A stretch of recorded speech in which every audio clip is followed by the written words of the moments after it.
Number 10. Lasher. Lasher is one of the symbiotes that Venom was forced to give birth to by the Life Foundation, who kidnapped the symbiote in order to make Venom make more symbiotes for them. Which is really messed up and explains why the Venom symbiote was so apprehensive when it was pregnant following its experience with the Life Foundation. Each symbiote that it gave birth to with the Life Foundation seemed to have its own special powers, and Lasher's was that they could remote control from a distance a non-sentient host in addition to their main one, using this other host as a form of reconnaissance or like a scout, or simply to just be in two places at once, which is pretty cool. I've always wanted to be able to be in multiple places at once.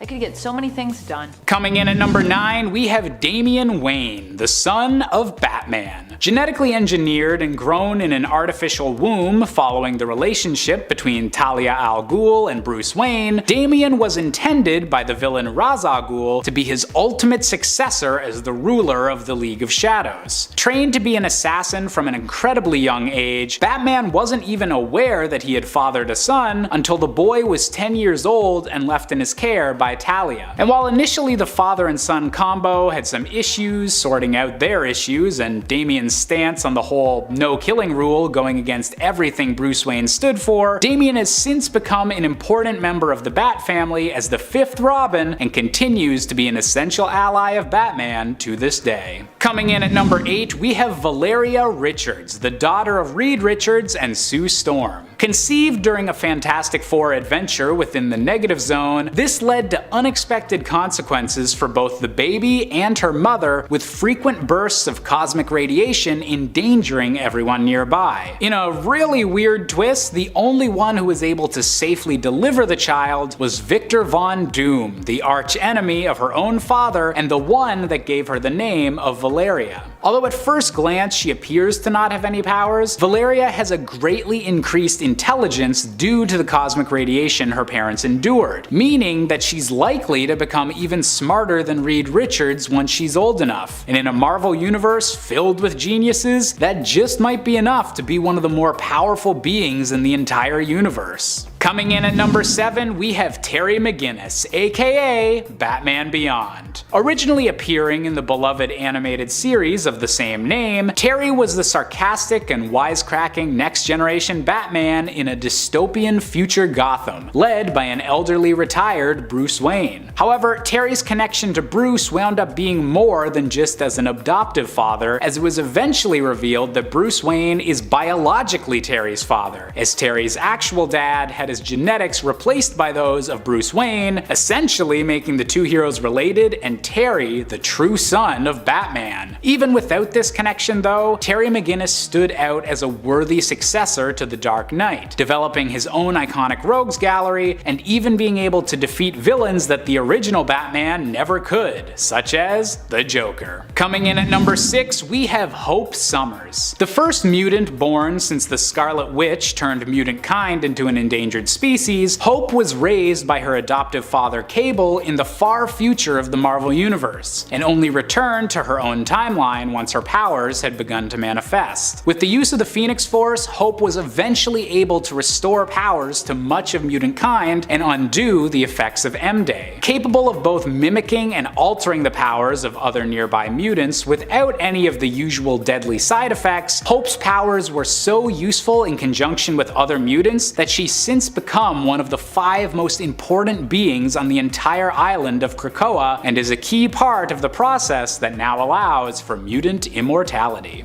Coming in at number 5, we have the villainous Ra's Darkholme. Hailing from a dark alternate future where Wolverine and Mystique had a son, Ra's is an even more powerful shapeshifter than his mother, with all of the bloodlust and rage of his father unleashed.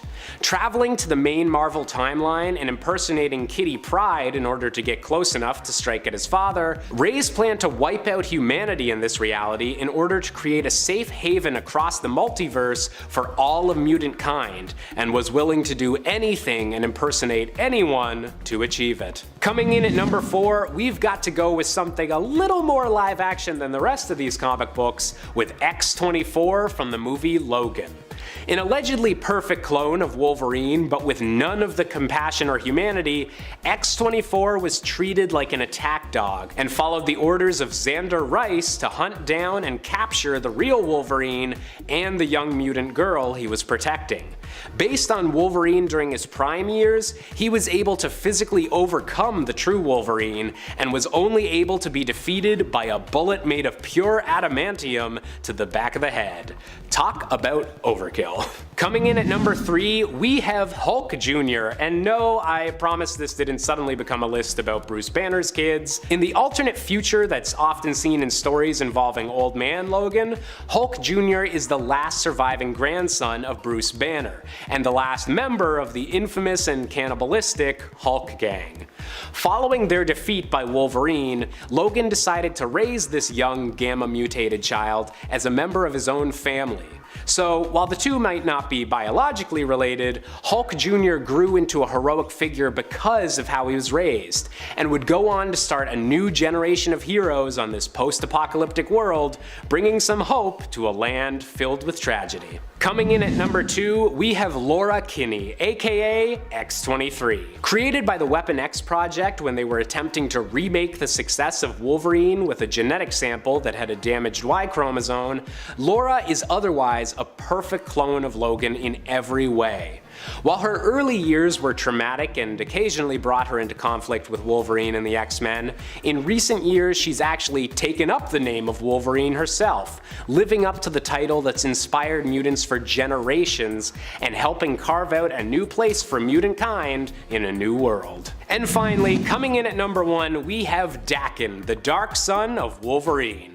Named after the Japanese term for mongrel dog or bastard, Daken is the tragic child that Wolverine never knew about, his mother being murdered before Wolverine even knew he had a son. Cut from his mother's body, Daken was raised to hate his father, and in their very first encounter slashed open his stomach and left him to bleed to death. With the same incredible healing abilities and bone claws as his dad, Daken has had a long road of trying to find his proper place in the world, and has fought on the sides of both good and evil over the course of his tragic life. In recent years though, Daken does seem to have found some sense of belonging on the island of Krakoa, and has recently become a member of the new X-Factor team. Let's hope he can catch a little bit of a break from his life being so angsty. Coming in as the first entry on our list at number 10, we've got to go with Kuin, the teenage alien clone. During a misadventure that saw Wolverine stranded on a planet at the edge of the cosmos, far away from any other X-Men or Avengers, he found himself coming face to face with a young boy that seemed to share his exact power set, including an adamantium skeleton. Named Kuin, this boy is eventually revealed to have been created by an alien race that worships Wolverine and sees him as a missing link needed to create the ultimate being.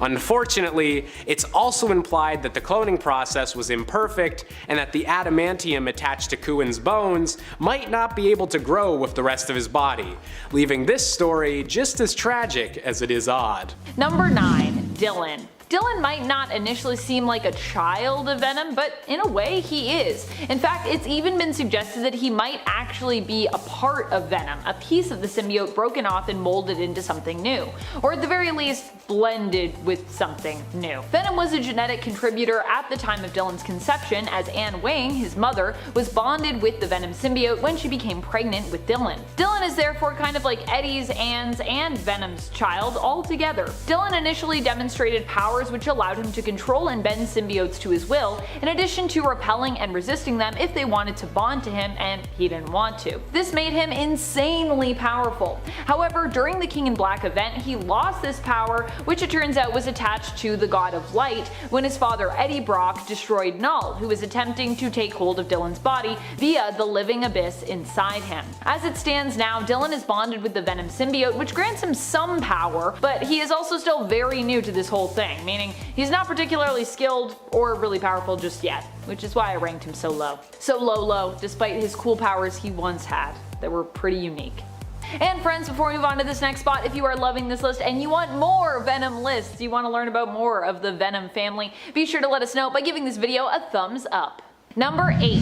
Riot. Riot is also known as being one of the strongest symbiotes to have come from the ones Venom gave birth to while being kept prisoner by the Life Foundation. Riot is often suggested to be the strongest of the litter, at least the physically strongest. He is the most buff of the litter, and he has also been referred to as Mr. Riot, which is a name I honestly love a lot. Because of Riot's inherent super strength, the symbiote generally prefers to use its tendrils to create blunt force weapons, which it can then use in combat against its opponents or to brute strength force its way through any obstacles in its path. Riot Smash. Mr. Riot Smash.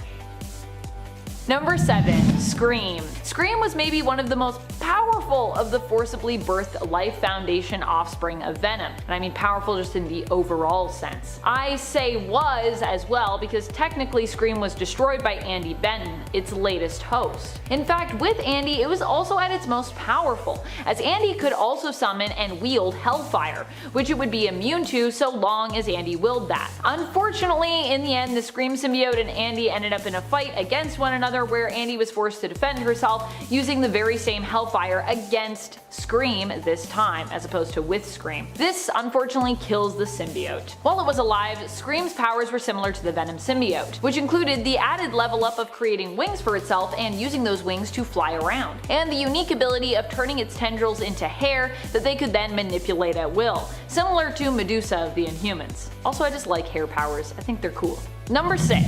Hybrid. Hybrid is the combination of 4 of the Life Foundation symbiotes, all of which were forcibly created offspring of Venom.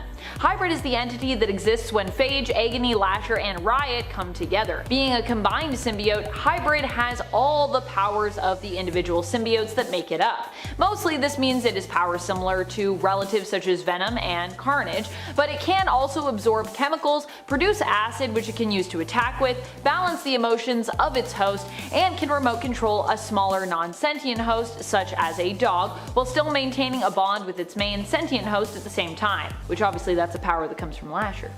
Coming in at number 5, we have Wiccan, aka Billy Kaplan. The reincarnated son of the Scarlet Witch, trust me, it's complicated. Wiccan's chaos magic allows him to warp reality without using any strict or regimented spells, rather improvising what he'd like to happen in the heat of combat. A favorite power of Billy's seems to be his electrokinesis as well, allowing him to generate massive amounts of electrical energy, showing that Wiccan's powers are so strong that he's even considered a candidate as the next Sorcerer Supreme on planet Earth. Whatever his future might hold, Wiccan's magic is definitely the kind you don't want to mess with, and is likely to be a major player in the Marvel Universe for many years to come. Coming in at number 4, we have Hero Kala, the son of the Incredible Hulk. An infant son that the Hulk thought he had lost during the destruction of the planet Sakaar, Hero spent many years wandering the galaxy after he survived the explosion due to his mother's last-minute protection. By combining the gamma-empowered strength of his father and the stone-controlling abilities of his mother's old power, Hero was strong enough to steal some of the power cosmic from Galactus and add its strength to his own magic.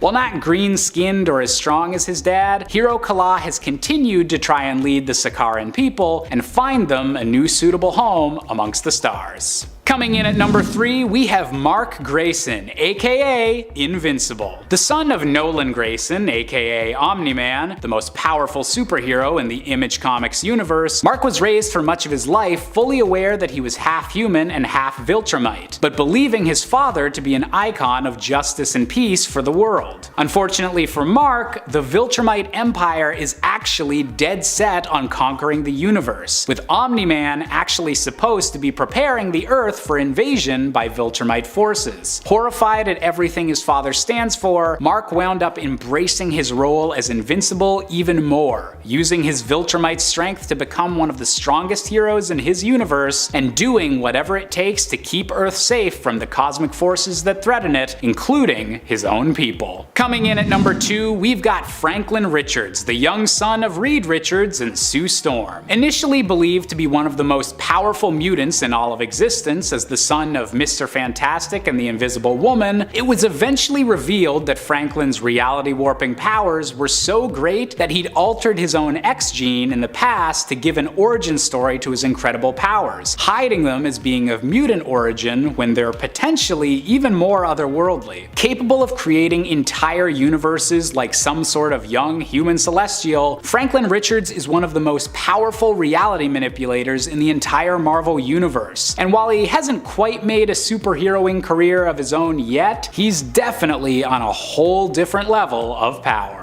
And finally, coming in at the top spot, we have Jonathan Kent, the son of Superman. Half Kryptonian and half human, John Kent was the most recent hero to take up the mantle of Superboy, using everything he'd learned from his parents, Clark Kent and Lois Lane, to be an inspiring hero for the people of Earth. Aging quicker than usual due to weird time travel and reality-hopping hijinks, John Kent has since become the new Superman, taking over his father's position as the defender of truth, justice, and a better tomorrow, and trying to find his own place in the growing DC Omniverse. And to make things even more interesting, Batman has even theorized after examining John's DNA that the unique combination of human and Kryptonian genetics in his blood might mean that he could even surpass his own father when it comes to power once he's fully grown. Coming in at number 10, we have Jack Rogers, Steve Rogers' descendant from the year 2314. In an alternate future where a diluted version of the Captain America Super Soldier Serum is regularly given to everyone on Earth, a father named Jack Rogers from Steve Rogers' original bloodline is stunned to discover that the Kree Empire has been altering the serum and using it to enact control over humanity. Without any superpowers of his own, Jack Rogers definitely won't rank high on any list of powerful characters, but his willingness to grab the shield of his ancestor and stand up for what's right definitely earns him an honorable mention on this list. Coming in at number 9, we have Aaron Fisher, another example that doesn't quite have any superpowers of his own and isn't a direct child of Steve Rogers, but still earns a spot on the list due to continuing Captain America's legacy. Kicked out into the streets of Las Vegas as a vagabond following his father's discovery that he was gay, Aaron became a symbol to the homeless and disenfranchised teens of the city as he used a makeshift shield and the imagery of Captain America to fight back against the corrupted corporation Roxxon, becoming a part of a whole network of captains across the country standing up for what is right. Coming in at number 8, we have James Rogers, the alternate universe son of Captain America and Black Widow. In a future where Ultron had wiped out most of the other Avengers, Tony Stark taught a new generation of heroes from within a secret army base in the Arctic. Wielding an energy-based version of the original Captain America's shield, James Rogers led the next Avengers team after Ultron discovered their location and captured Tony, alongside unleashing an army of mechanical replacements for all of the original Avengers. And honestly, there's not many more definitive ways to show you're worthy of being the next Captain America than defeating a robot version of the original Captain America. Coming in at number 7, we have Ellie Rogers, a potential future daughter of Steve Rogers and Sharon Carter. In a world where the symbiote villain Venom had allied with members of Hydra, Ellie Rogers was a young resistance member fighting against this symbiote-powered evil regime. Infected by the symbiotes during their final assault on a resistance stronghold, Ellie used her new powers to help aid other superpowered visitors from the multiverse against the new Hydra Empire. With all of the strengths of Venom combined with the heroism of Steve Rogers, Ellie was definitely a wild combination of both hero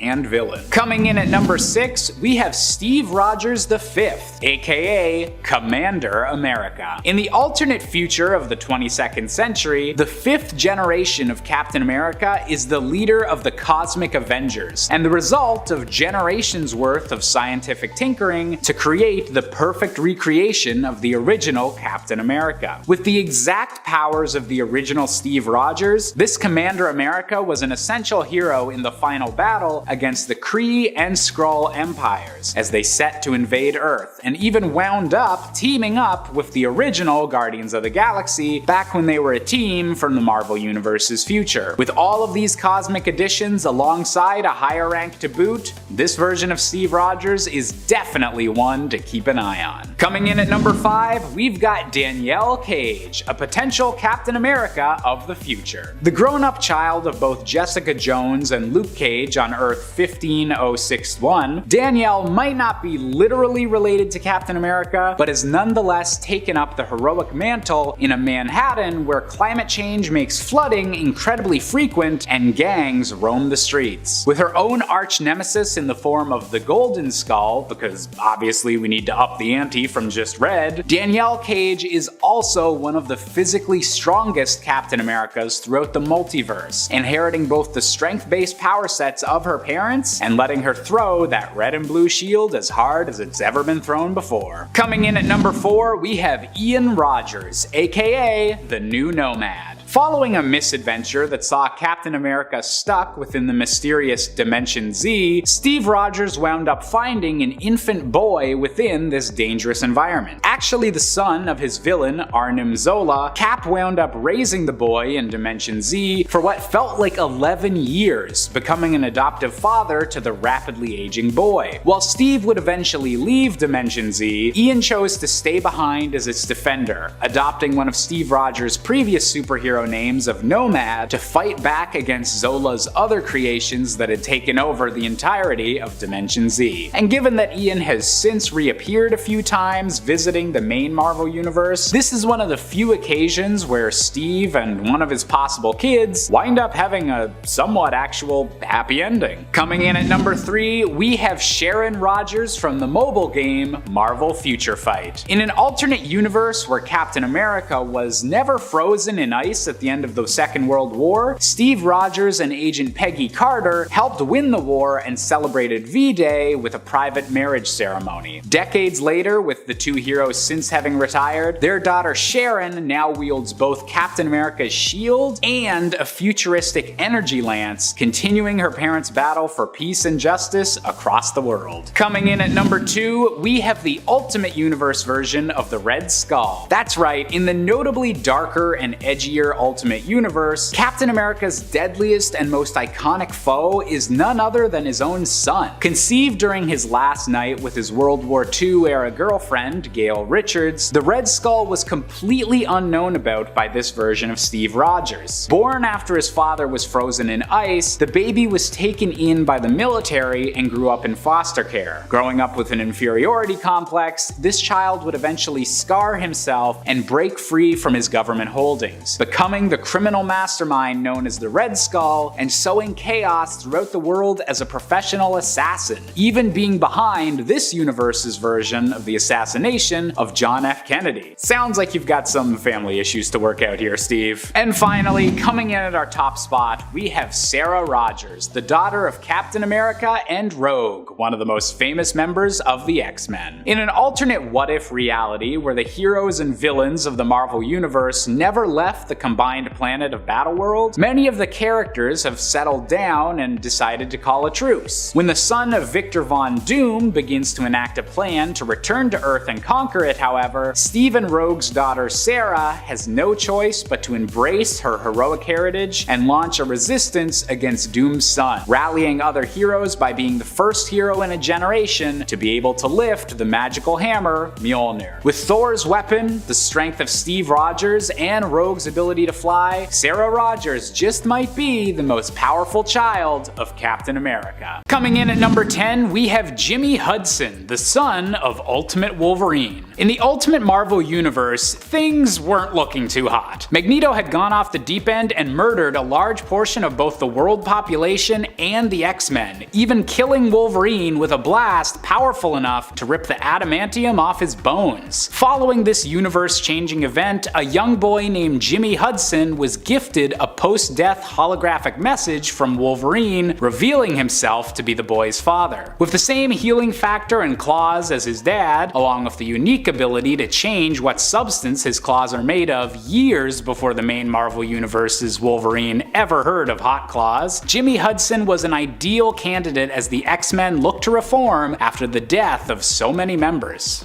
Coming in at number 9, we have Jimmy Hudson, the son of Ultimate Wolverine. In the Ultimate Marvel Universe, things weren't looking too hot. Magneto had gone off the deep end and murdered a large portion of both the world population and the entirety of the X-Men, even killing Wolverine with a blast powerful enough to rip the adamantium off his bones. Following this universe-changing event, a young boy named Jimmy Hudson was gifted a post-death holographic message from Wolverine revealing himself to be the kid's father. With the same healing factor and claws as his dad, along with the ability to change what substance his claws are actually made of, Jimmy Hudson was an ideal candidate as the X-Men looked to reform after the death of so many members. Coming in at number 8, we've got to go with Torrent. On the alternate world of Earth 9811, the planet was never reverted back from being a patchwork of different realities named Battleworld, and led to many superheroes deciding to settle down on this new plane of existence. Born to Wolverine and Storm, Torrent was a hot-tempered young mutant who possessed both the power to manipulate the weather and heal back from any injury. An incredibly powerful combo that meant she had little to fear when summoning some trademark lightning. Joining a new team of X-Men determined to wipe the robotic Sentinels off their new home, Torrent is definitely a mutant you do not want to mess with. Coming in at number 7, we have Saberclaw. Hailing from Earth 98-2, this son of Wolverine and an unknown woman absolutely hates his father. So much so that it seems to have literally changed him into appearing more reminiscent of Sabretooth than his actual dad. Wearing adamantium sheaths on his bone claws to make them even deadlier, Saberclaw was briefly a member of this universe's Sinister Six before eventually being convinced to put his differences aside with his father and help defend the world from the threat of Galactus and the daughter of Loki. Just another day in the wonderful world of weird comic book family dynamics. Coming in at number 6, we've got to go with Wild Thing. Hailing from the same universe as her half-brother Saberclaw, this daughter of Wolverine and the ninja Elektra has managed to stay on the side of good and become a teenage superhero that would be notable even without famous parents. With increased speed, strength, and the ability to create claws out of pure psychic energy, Wild Thing is an incredibly powerful mutant that showcases the best influences of the X-Men and proves that even when the first generation is ready to retire, there'll always be an angry clawed mutant ready to protect the X-Men name. Number 5, Sleeper. Sleeper is the sibling of Dylan and also the 7th symbiote baby of Venom. They are most definitely thought of as Dylan's sibling, as the challenging pregnancy that Venom went through to give birth to Sleeper was not something carried entirely alone. In fact, Eddie even helped directly with this birth, and it was perhaps one of the first pregnancies that was more openly discussed with Eddie, Venom's partner. Eventually, at least. And of course, in comparison to the other symbiote babies that Venom has had while with Eddie, which I feel like Venom normally didn't even talk about at all. Especially with Carnage. Carnage was like, what? And then later Eddie was like, what was that?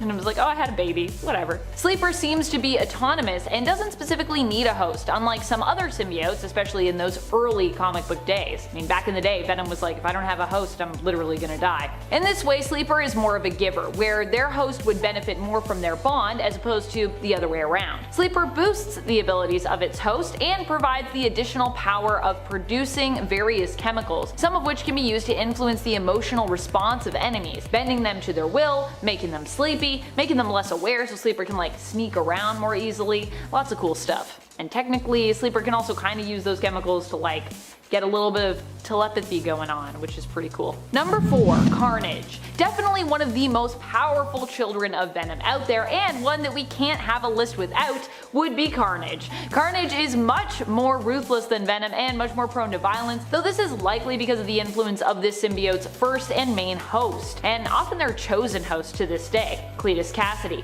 notorious serial killer. Carnage has proven to be so powerful powerful that on countless occasions it's required both Spider-Man and Venom, and oftentimes a whole assembly of other superpowered beings to put a stop to them. Even when others think they can somehow control Carnage, the symbiote is proven to be unstoppable and much too much to handle in most cases. Not only that, but even when Carnage turns to the side of good during the events of Axis, they still prove to be super deadly due to how deranged they are. Even when Carnage was like, I'm gonna be a hero, it was a rough time. Cletus Cassidy inside was like, I don't really know how to be a hero. Do we still kill people? Can I still chop this person up? I like them. I want to chop them up. Number 3. Toxin. Toxin isn't specifically a child of Venom, but is more their grandchild, I suppose. Toxin is an offspring of Carnage, but is believed to be even more powerful than both Carnage and Venom combined. Toxin has all the powers of Carnage, but is believed to be stronger. Additionally, it is said that they have a more strong resistance to heat and sonic waves, making them a tougher opponent in most cases. While Toxin definitely has a dark side, they can also be reined in, which is what their first host, Patrick Mulligan, tried to focus on helping them with, mentoring them and trying to help them learn how to become a hero. So despite Toxin coming from Carnage, they're not inherently bad, though they definitely do have a little bit of a Carnage streak running through them. That's what happens when you're Carnage's child, I guess. Number 2. Silence. Silence was actually what came out of Scream's death. Andy Benton bonded with Silence, believing the symbiote at first to be Scream. In reality, Silence was made out of Scream's remains combined with anti-venom, making it much more powerful in theory than Scream. Technically, it is not a direct child of Venom, but it was made out of the remains of Venom's child Scream, and Venom's sibling, in a sense, anti-venom, known for being one of the most powerful symbiotes around. So because of this, I'm gonna count it as a relative slash offspring of sorts, albeit a very weird, very comic book complicated one. I mean, it's kind of like a clone of Venom's child, but then also like kind of part Venom's sibling, so yeah, I don't know. Number 1. Codex. This is technically an alternate future version of Dylan where he becomes a version of the King in Black instead of his dad. Well, at least a version of that on Earth. We meet this version of the character in Venom in the arc prior to the King in Black event. Dylan and Eddie of Earth 616 must team up in order to defeat this alternate God mode version of Dylan, who has become ruler of Earth, creating his own hive mind of symbiotes there that he himself controls. Now, if you thought Null was scary, then you would probably also really love this story featuring Dylan of Earth 1051, known at first as Codex. This version of Dylan would fall under the influence of Null, which was ultimately what turned him dark. Dylan of Earth 616 and his father would help to break the influence Null had over Codex, only for him to fall into a coma and then later be pursued and bonded with by Carnage. Dylan as Carnage in this reality made him even more terrifying than he'd been as Codex. Once more he ruled the Earth, but this time a lot more sadistically. Coming in at number 10, we have Behemoth, an evil clone of the Hulk. Created through the scheming of the villainous Master of the World, an enlightened caveman of a villain who usually fights against the Canadian superhero team Alpha Flight, this clone was named Behemoth when he was sent along with several other cloned heroes to fight the Heroes for Hire. And while any clone of the Incredible Hulk is obviously going to be a bit intimidating, this clone luckily wasn't long for this world, surviving just a single issue before the Heroes for Hire defeated him by blowing up the entire island they were fighting on. Then again, if you're fighting the Hulk, that's probably the least messy ending you're likely to get. Coming in at number 9, we have Daydream. Now, this entry might be more of an honorable mention, as it's a bit unclear if Daydream was genetically tied to Bruce Banner at all, or just Betty Ross, but either way, she's definitely one of the weirdest daughters someone could have. Created by combining the mental energies of both Betty Ross and the Marvel villain known as Nightmare, Daydream is half human and half dream entity, capable of teleporting at will and reshaping the dreams and mental state of anyone around her, including the Incredible Hulk. Coming in at number 8, we have another technical Hulk daughter with Carmilla Black, aka the New Scorpion. A genetically engineered human created from the genetic material of Monica Rappaccini, the scientist supreme of AIM, and Bruce Banner. Carmilla has a scorpion stinger connected to her arm and a natural immunity to every poison in the world. While best known for serving with S.H.I.E.L.D. after discovering her origins were connected to the evil AIM, Carmilla has served with several different teams over the course of her career, career, and even if she might not be aware that she has some of Bruce Banner's DNA within her, she definitely is a green fighter the Hulk could be proud of.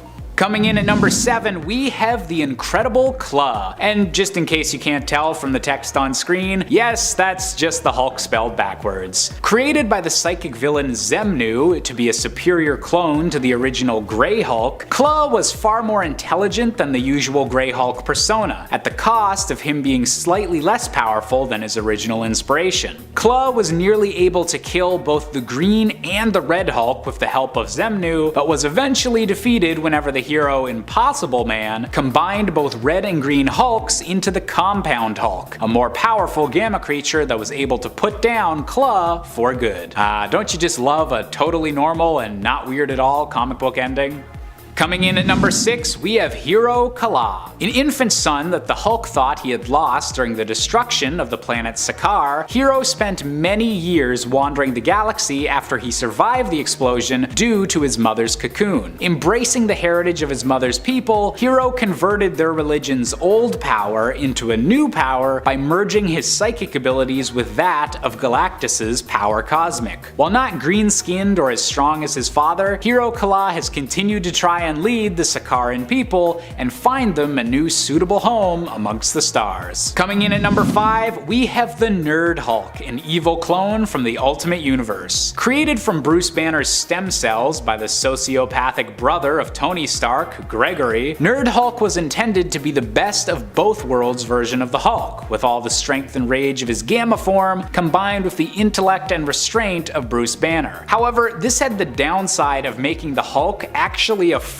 of combat despite his strength, and for a long time he was considered a bit of a laughingstock until by chance he was bitten by the Ultimate Universe's version of a vampire. This combination of a vampire's bloodlust and the Hulk's strength finally made the vampire Nerd Hulk a worthy villain for the Ultimates, and was only able to be defeated when he was cleverly teleported across the world into sunlight by Captain America.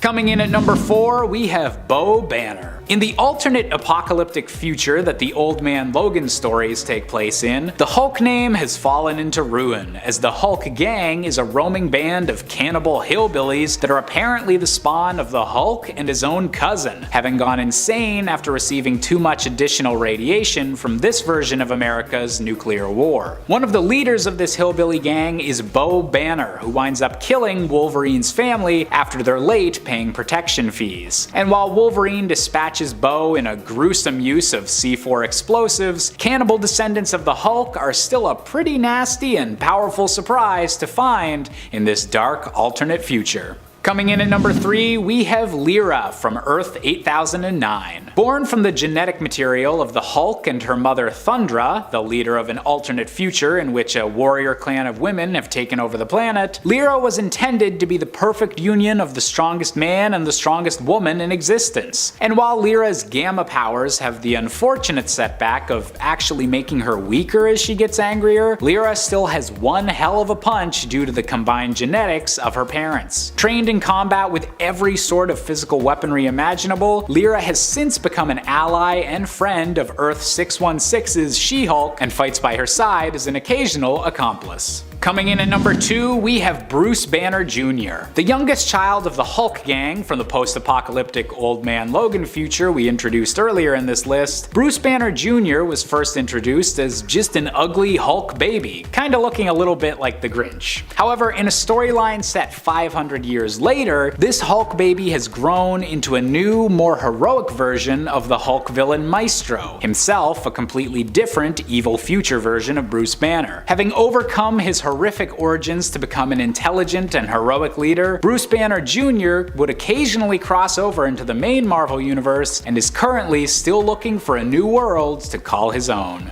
And finally, coming in at our top spot, we have Scar, the son of the Incredible Hulk and the older brother of Hero Kala. The offspring of the Hulk and Sierra the Old Strong, Scar's mother died so that he might live during the destruction of his planet, and eventually made his way back to Earth following in his father's footsteps. Calling himself the Killer of Killers, Scar has all of the strength of his father combined with the stone and magma manipulating power of his mother, and has walked the line between hero and anti-hero often enough that he was even Steve Rogers' double agent whenever Norman Osborn had taken over the Dark Avengers. No matter what situation he finds himself in, Scar will always be one of the strongest Gamma beings in the entire Marvel Universe. Coming in at number 10, we have Damian Wayne, the son of Batman.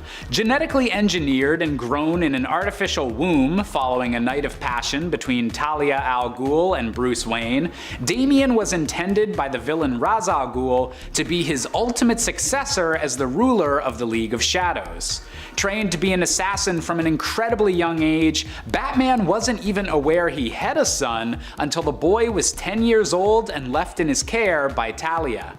And while initially the father and son combo had some issues sorting out their issues and Damian's stance on Batman's whole no killing rule, Damian has since become an important member of the Bat family as the fifth Robin and continues to be an essential ally of Batman to this day. Coming in at number 9, we have Shane Johns, the son of Martian Manhunter and Hawkgirl from an alternate future.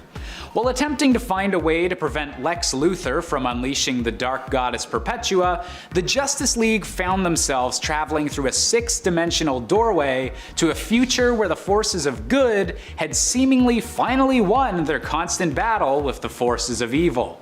All of the members of the Justice League seemed to have found happiness, especially Hawkgirl and Martian Manhunter, who had an ambitious young son named Shane. Unfortunately, this reality turned out to all be a ruse by the World Forger, but in a weird twist, Shane still decided to ally himself with the real Justice League, and used his incredibly strong psychic abilities to help save the day. That'll do, kid. That'll do. Coming in at number 8, we have Cube, Cyborg's son from a dark possible future. Hailing from a world where a force known as the Darkness has threatened to corrupt all of the Earth's heroes, Cube's real name is George Marvin Stone. The son of Cyborg, Cube is literally a human mother box, connected down at the DNA level to one of the most iconic objects in the entire DC universe. Because of this complete integration with alien technology, Cube is able to perform all of the tech-based powers that his father has, alongside being capable of generating his own teleporting boom tubes whenever he wants. With all of those powers combined, Cube is definitely a cyborg you don't want to mess with. Coming in at number 7, we have Zod, the born-in-a-lab spawn of an evil Superman and Wonder Woman from the world of the Justice Lords. Named after one of Superman's most iconic villains, this Zod was born on a world where Superman turned to the dark side and turned the Justice League into the Justice Lords following the death of their universe's Flash. Unfortunately, following the birth of Zod, the baby was kidnapped by a brainiac from another universe and locked away in the Phantom Zone, which is probably the least ideal place possible to raise a child. With both Kryptonian and Amazonian blood flowing through his veins, Zod was beyond dangerous even if he just remained a little kid. Coming in at number 6, we have Nightwing, the adopted son of Batman and the very first Robin. While not biologically a child of the Justice League, Dick Grayson has been by Batman's side since nearly the very beginning, essentially adopted by Bruce Wayne following the death of his circus performer parents, and becoming the very first Robin, the Boy Wonder. Since then, Dick Grayson has accomplished a lot, helping found the Teen Titans, establishing his own superhero identity as Nightwing, and even briefly taking over the position of Batman on a few occasions where Bruce Wayne was incapable of performing the role. No matter what the future of the DC Universe brings, Nightwing will always be an incredible fan favorite. Number 5, Fury. So yeah, there are 2 Furies. This one is also from Earth 2, but from a later version in continuity, and is an interesting daughter of Wonder Woman. Her real name is Donna of Amazon Island. She hails from Earth 2 and is the daughter of Steppenwolf and Wonder Woman. Yeah, I'm not really sure what happened with this pairing, or how it happened, or what's going on there, as it was never really fully explained, but we do know that it happened, and that the two had a daughter together. Because Fury is the daughter of both of these amazing warriors, much of her power level level comes from their prowess as well as her Amazonian heritage. She is not only strong, durable, swift, and immortal, but is also known for her brilliant mind as well. Amazons really do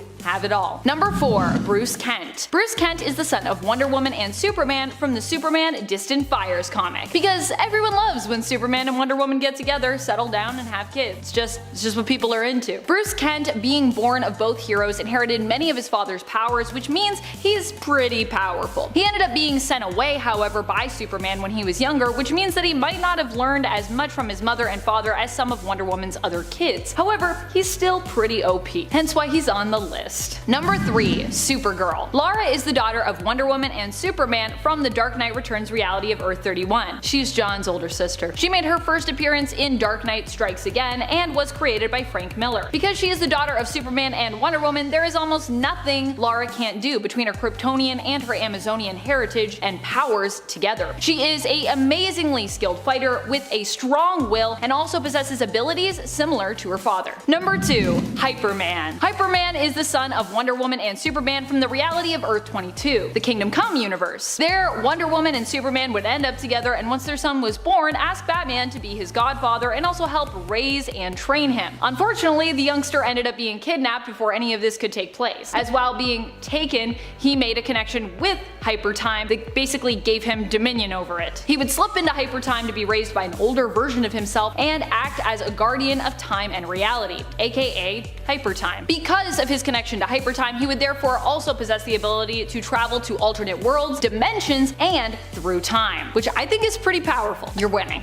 You're one of the tops. Number 1. Dream. So, okay, this is a really trippy one, and I'm obviously really excited to tell you about it. Technically, the new, or current Dream, if you will, Daniel, is the grandson of Wonder Woman. Sort of. Not really, but sort of. Just follow me here. Remember Hippolyta Trevor, aka Lita, aka Fury, who was once the daughter of Wonder Woman and Steve before that Origins was retconned out of existence? Daniel was Lita's son, but he came to be so after her Origins were retconned. In a weird way, this makes him kind of Wonder Woman's alternate reality grandson. Of course, Lita, who would go on to get married and become known as Lita Hall, lost her child to the original Dream, aka Morpheus, who knew that Daniel was meant to become the new version of him once he passed on, as the Endless never really died, but instead just changed as time passes. Daniel therefore isn't really Daniel even anymore, and Lita is no longer Wonder Woman's daughter, but still, Daniel has acknowledged his connection and relation to Diana, and because he is a member of the Endless, is one of the most powerful beings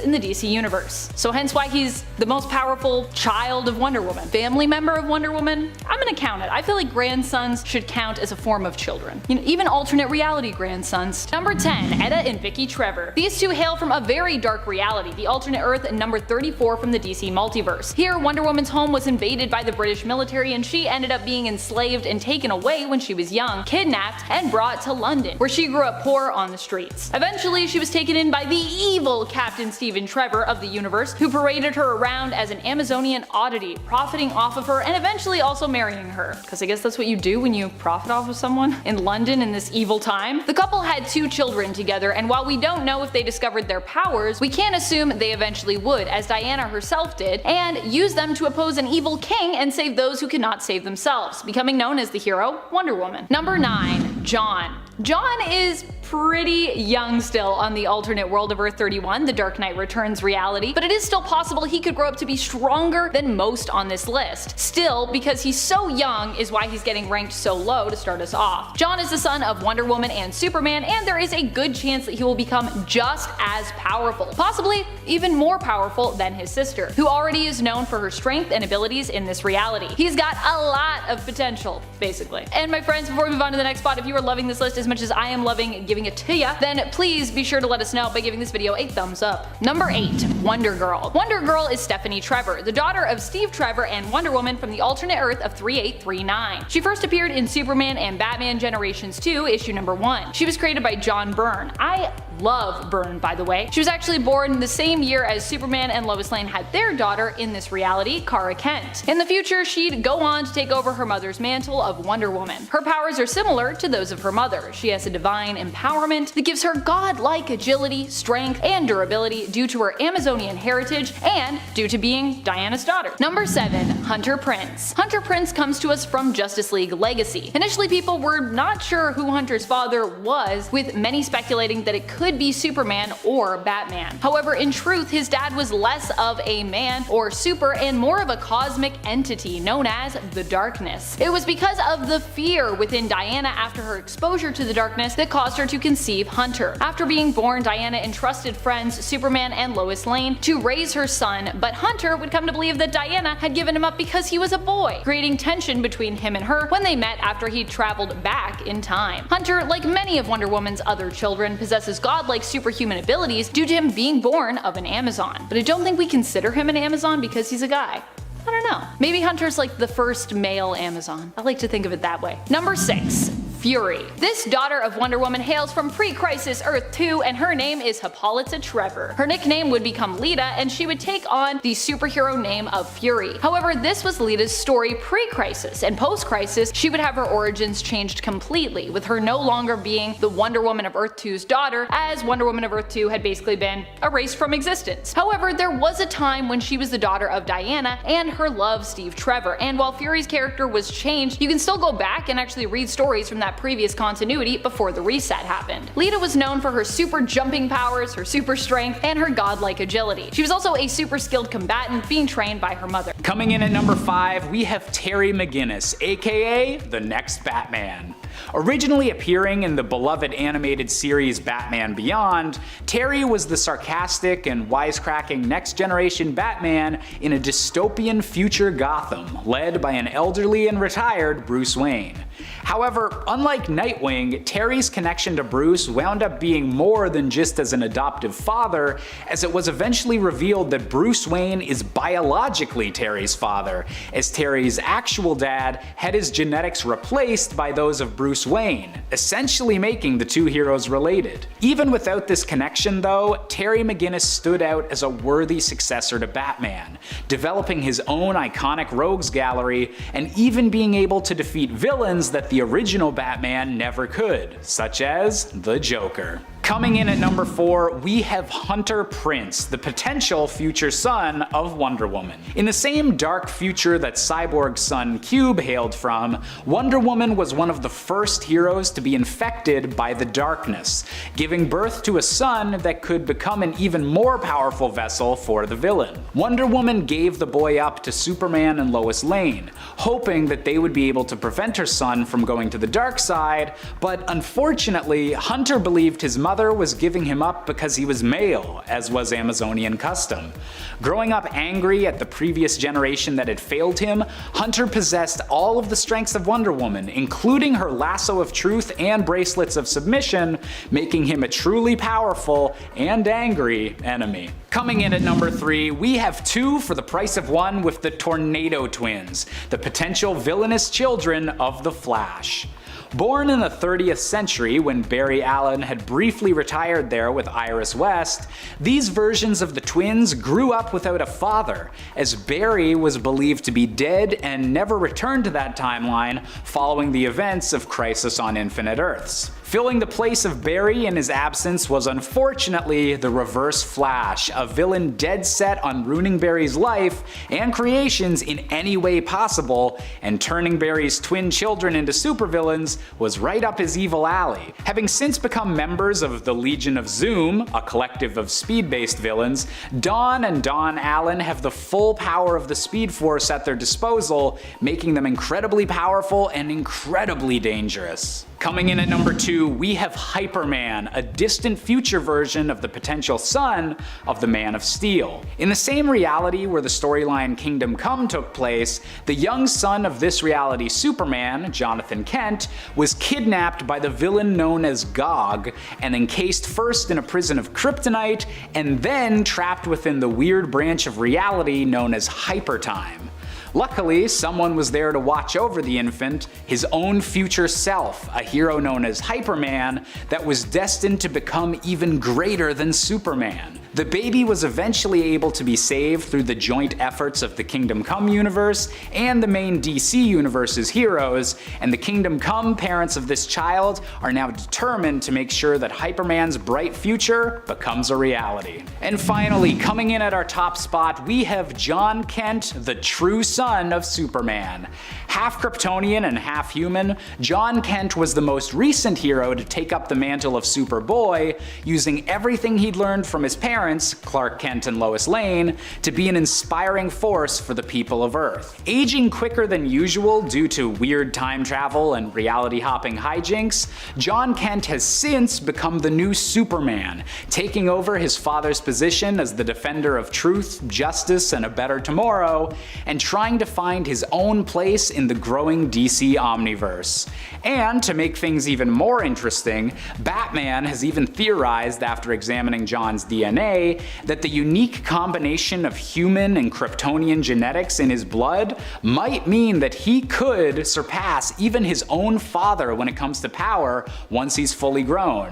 All of this is to say that John Kent is, in my opinion, the most powerful son of the Justice League. Number 10. Keep. In a strange way, Keep is a child of Asgardia, created by Amora the Enchantress using Donald Blake, but was also Enchantress's lover. So yeah, she was like his mother and his lover. Blech. Keep would do anything for Enchantress and loved her dearly and unconditionally. He was also strong enough to take on Thor in battle, and although he didn't win the day, he at least survived and held his own. Keep was a character created by Matt Friction and Pepe Larraz, who appeared in a few story arcs where we got to see him created by Enchantress and become her ally as she fought against Thor, using Donald Blake to torment him, and also attempted to put Thor on trial. However, we haven't seen Keep for some time in the comics since. Probably because he was kind of weird. But also he was kind of cool, so I don't know. I don't know if anyone else remembers Keep. Number 9. Tess Black. Tess Black is one of the daughters of Loki, whom he sired with a mortal human woman.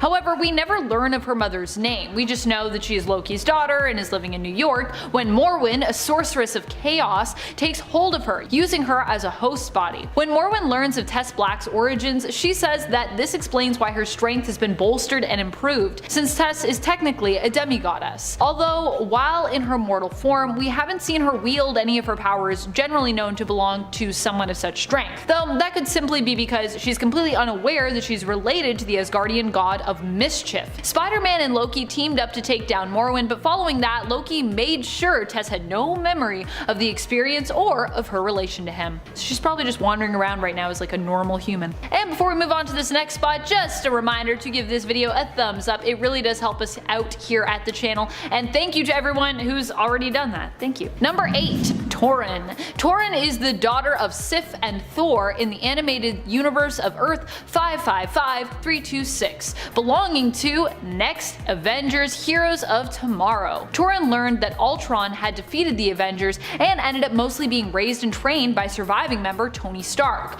When Tony was kidnapped, she helped to rescue him and also joined her fellow young Next Avengers team in an attempt to recruit the surviving Bruce Banner to their cause as Hulk. In the end, it was revealed her father had actually been with her all along in spirit, as he was actually safe in Asgard and had left Taurin alone on Earth merely to help his daughter learn humility, as his father Odin had done to him before her. Thor returned to her just as she needed him on the Bifrost Bridge and offered Taurin a place in Asgard where she would live as its rightful princess, but she decided not to go with him, instead choosing to return to her fellow friends and heroes.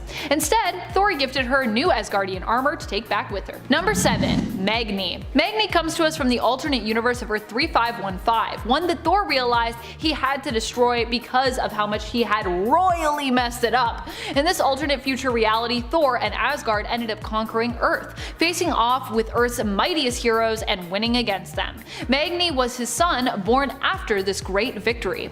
Magni's father is Thor and his mother is Amora the Enchantress. Magni ended up falling in love with a mortal woman, and through this experience realized all the wrongdoings of his father ruler in ruling Earth and ruling it pretty unjustly.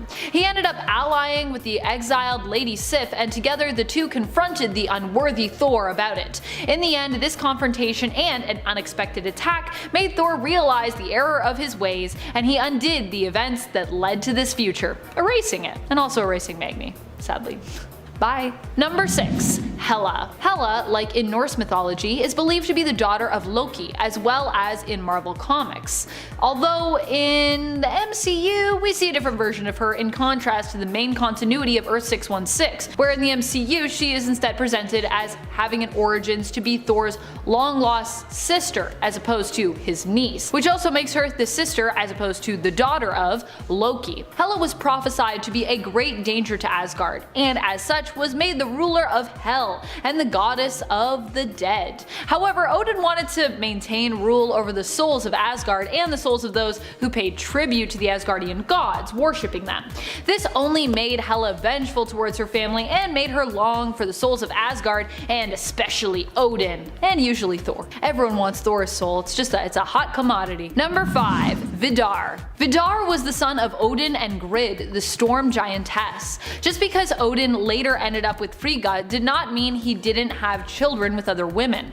Back in the 90s, when Marvel was trying to make Thor, and everyone else for that matter, look super edgy in comics, we learned of Vidar's fate. He ended up being banished soon after Odin married Frigga. Later on, following the events of Ragnarok, it was discovered that Vidar had perished during the fray. Vidar also at one point lost his love Solveig while banished by Odin for being part giant, part Asgardian. And yet, because he was neither, giants ended up attacking and killing his wife. Her fate he blamed on Odin, who cast him out and yet still kept Mad Loki close. I gotta be honest, this seems pretty unfair, Odin. Why'd you do this? Also, just a quick apology for all of those names that I potentially said wrong. I'm trying here. Number 4. Sif. Lady Sif is not just of Asgard, she is also an Asgardian warrior goddess. She is known for being a strong and fearsome warrior and noble fighter alongside her beloved Thor.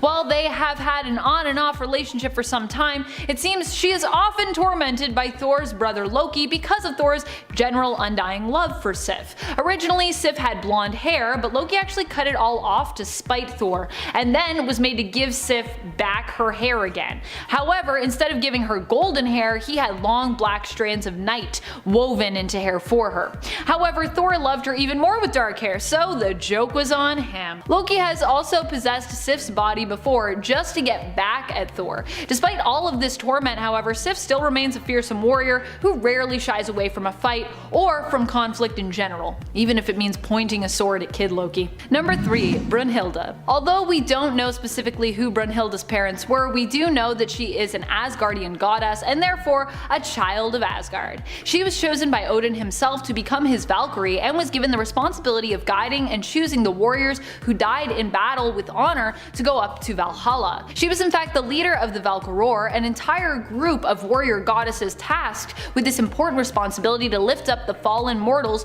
who worshipped the Asgardian gods and were deemed worthy in death. It's also believed that Brunhilde was cast out to become a mortal woman for defying Odin and ended up as a lover to one of Thor's mortal reincarnations, Siegfried. Although neither she nor Thor remembers these events, as Odin wiped their memories of them when he gave them immortal life once more, following both their mortal deaths. She is currently believed dead after dying at the hands of Malekith during the War of the Realms event. Sad. Number 2. Loki. Despite being born of the Frost Giants, Loki is still widely acknowledged as an Asgardian, having been adopted at a young age by Odin and Frigga. He was raised as one of their own, and although he has often felt like an outsider and been a thorn in their side and the side of his brother Thor, Loki is still considered very much an important member of the family. While he has tricked his family members on multiple occasions and put them in harm's way, he has also sought to help them too many times. We've also seen many different versions of Loki over the years, some who are kinder to his family members, while others that are more cruel. Him being such an ever-changing character is also what makes him one of the most interesting Asgardians out there. Number 1. Thor. Although Thor is now largely recognized as being a man grown, he is also the son of Odin, which makes him a child of Asgard, back when he was a child and even now. Thor is one of the mightiest Asgardians and also the one who has the closest connection to Midgard and Earth, despite his father's general lack of interest in that place. In fact, this tends to be a point of contention between the two, where Odin often wishes his son was less attached to humans and more interested in serving the interests of Asgard alone. When it comes to Asgardians, Thor is one of the most notable and easily recognized. And at 10, Wolverine and Elektra. On Earth 982, Rena was the new girl at high school, where some of the more popular girls tried to make her life miserable, stating that she was the daughter of an immigrant and an unemployed biker. However, when her father Logan ended up picking her up from school on his bike, opinions changed about her, especially when they learned that her mother Elektra was a wealthy martial arts expert. Yeah, it's kinda funny how those things will just change like that. However, life at high school wasn't just about dealing with the in-crowd. As Wild Thing, Rena had to save a classmate from a high-speed kidnapper, defeat a computerized assassin, stop a demonic invader, and even fight one of her teachers when he was turned into a Prime Sentinel. But then again,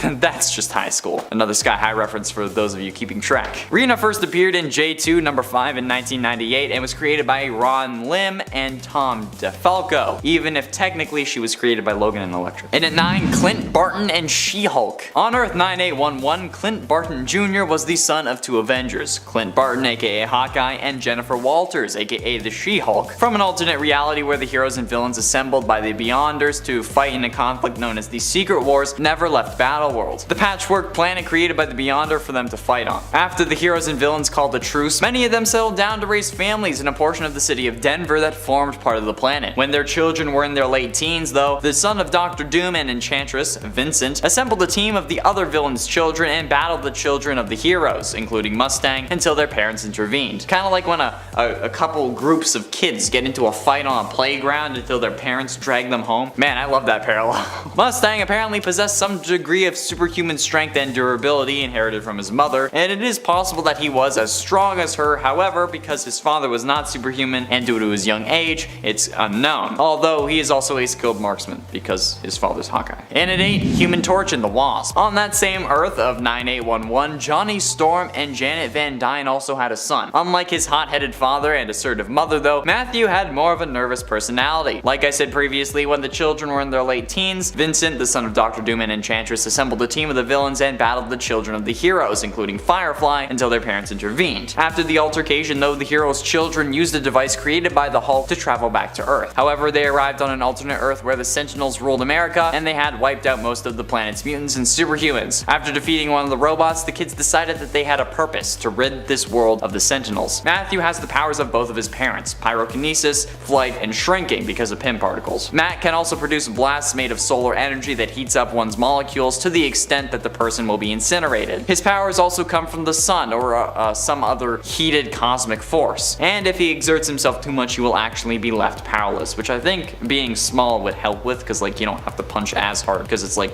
all that force concentrated to one tiny area. And at 7, the Human Torch and Crystal. Unlike Earth 616, Earth 98 does not operate on a sliding time scale, and as such the passage of time and the details of events have progressed much slower. In this reality, the modern age of heroes, which is identified as the birth of the Fantastic Four, occurred in the year 1961, whereas the Earth 616 universe currently measures the modern age as being in existence for about 14 years. On this world, the Human Torch renewed his romance with Crystal of the Inhumans. They had a child together named Ray. Ray grew up alongside his stepsister Luna, who grew up to be a rebellious teenager named Spike. That's funny, I know one of those. Raymond does not have powers like his father though, instead inheriting his inhuman mother's abilities. But he uses them to have powers like his father, since he manipulates energy and can change his shape. And at 6, Black Cat and Agent Venom. On Earth 982, Felicity Hardy was the daughter of Spider-Man's former girlfriend and crime-fighting partner Felicia Hardy, aka the Black Cat, and his high school rival and later friend Flash Thompson, also known as Agent Venom. Felicia helped train her young daughter in gymnastics and martial arts, but when Felicia left Flash for her lesbian girlfriend, Felicity took it kinda hard, becoming resentful. Knowing that Felicia would be furious if Felicity became a costumed hero like her mother once was, Felicity sought out Spider-Girl, hoping that Spider-Girl would help take her on as a sidekick. Wearing Spider-Girl's costume, Felicity confronted her hero to prove that she would make a great crime fighter, even revealing that she knew Spider-Girl's secret identity as May Parker. Spider-Girl, however, however, refused to take a non-powered teenager into battle, which makes sense. But not dissuaded, Felicity began to look through old news reports involving Spider-Man and came across an article that showed Spider-Man fighting alongside his clone, Scarlet Spider. She quickly created a Scarlet Spider themed costume and once again tried to be a hero without powers. Halfway through into number 5, Nora West Allen. In a previous timeline, Nora went back to the past to finally meet her father and became part of Team Flash, working alongside her parents and her friends. However, unbeknownst to the team at the time, Nora was working with Eobard Thawne, who was imprisoned in 2049, on a secret agenda to destroy Cicada's dagger and so that he would be saved from execution, whereas Nora was trying to save Barry from vanishing in a future crisis. After Team Flash defeated Cicada by administering the metahuman cure to her younger self and destroying her uncle's dagger, Nora was then erased from existence once a new timeline started to set in. However, in the current post-crisis timeline created by Oliver Queen and the Paragons, Nora is a vigilante operating in 2049 who fights metahuman criminals such as Godspeed alongside her younger brother Bart. During one fight with Godspeed though, he went to the Flash Museum and used the cosmic treadmill to travel back in time. Fearing that they would never be able to find him if he got away, Nora and Bart broke their family's #1 rule and decided to follow him, eventually ending up in the present. Well, I guess our present, not their present.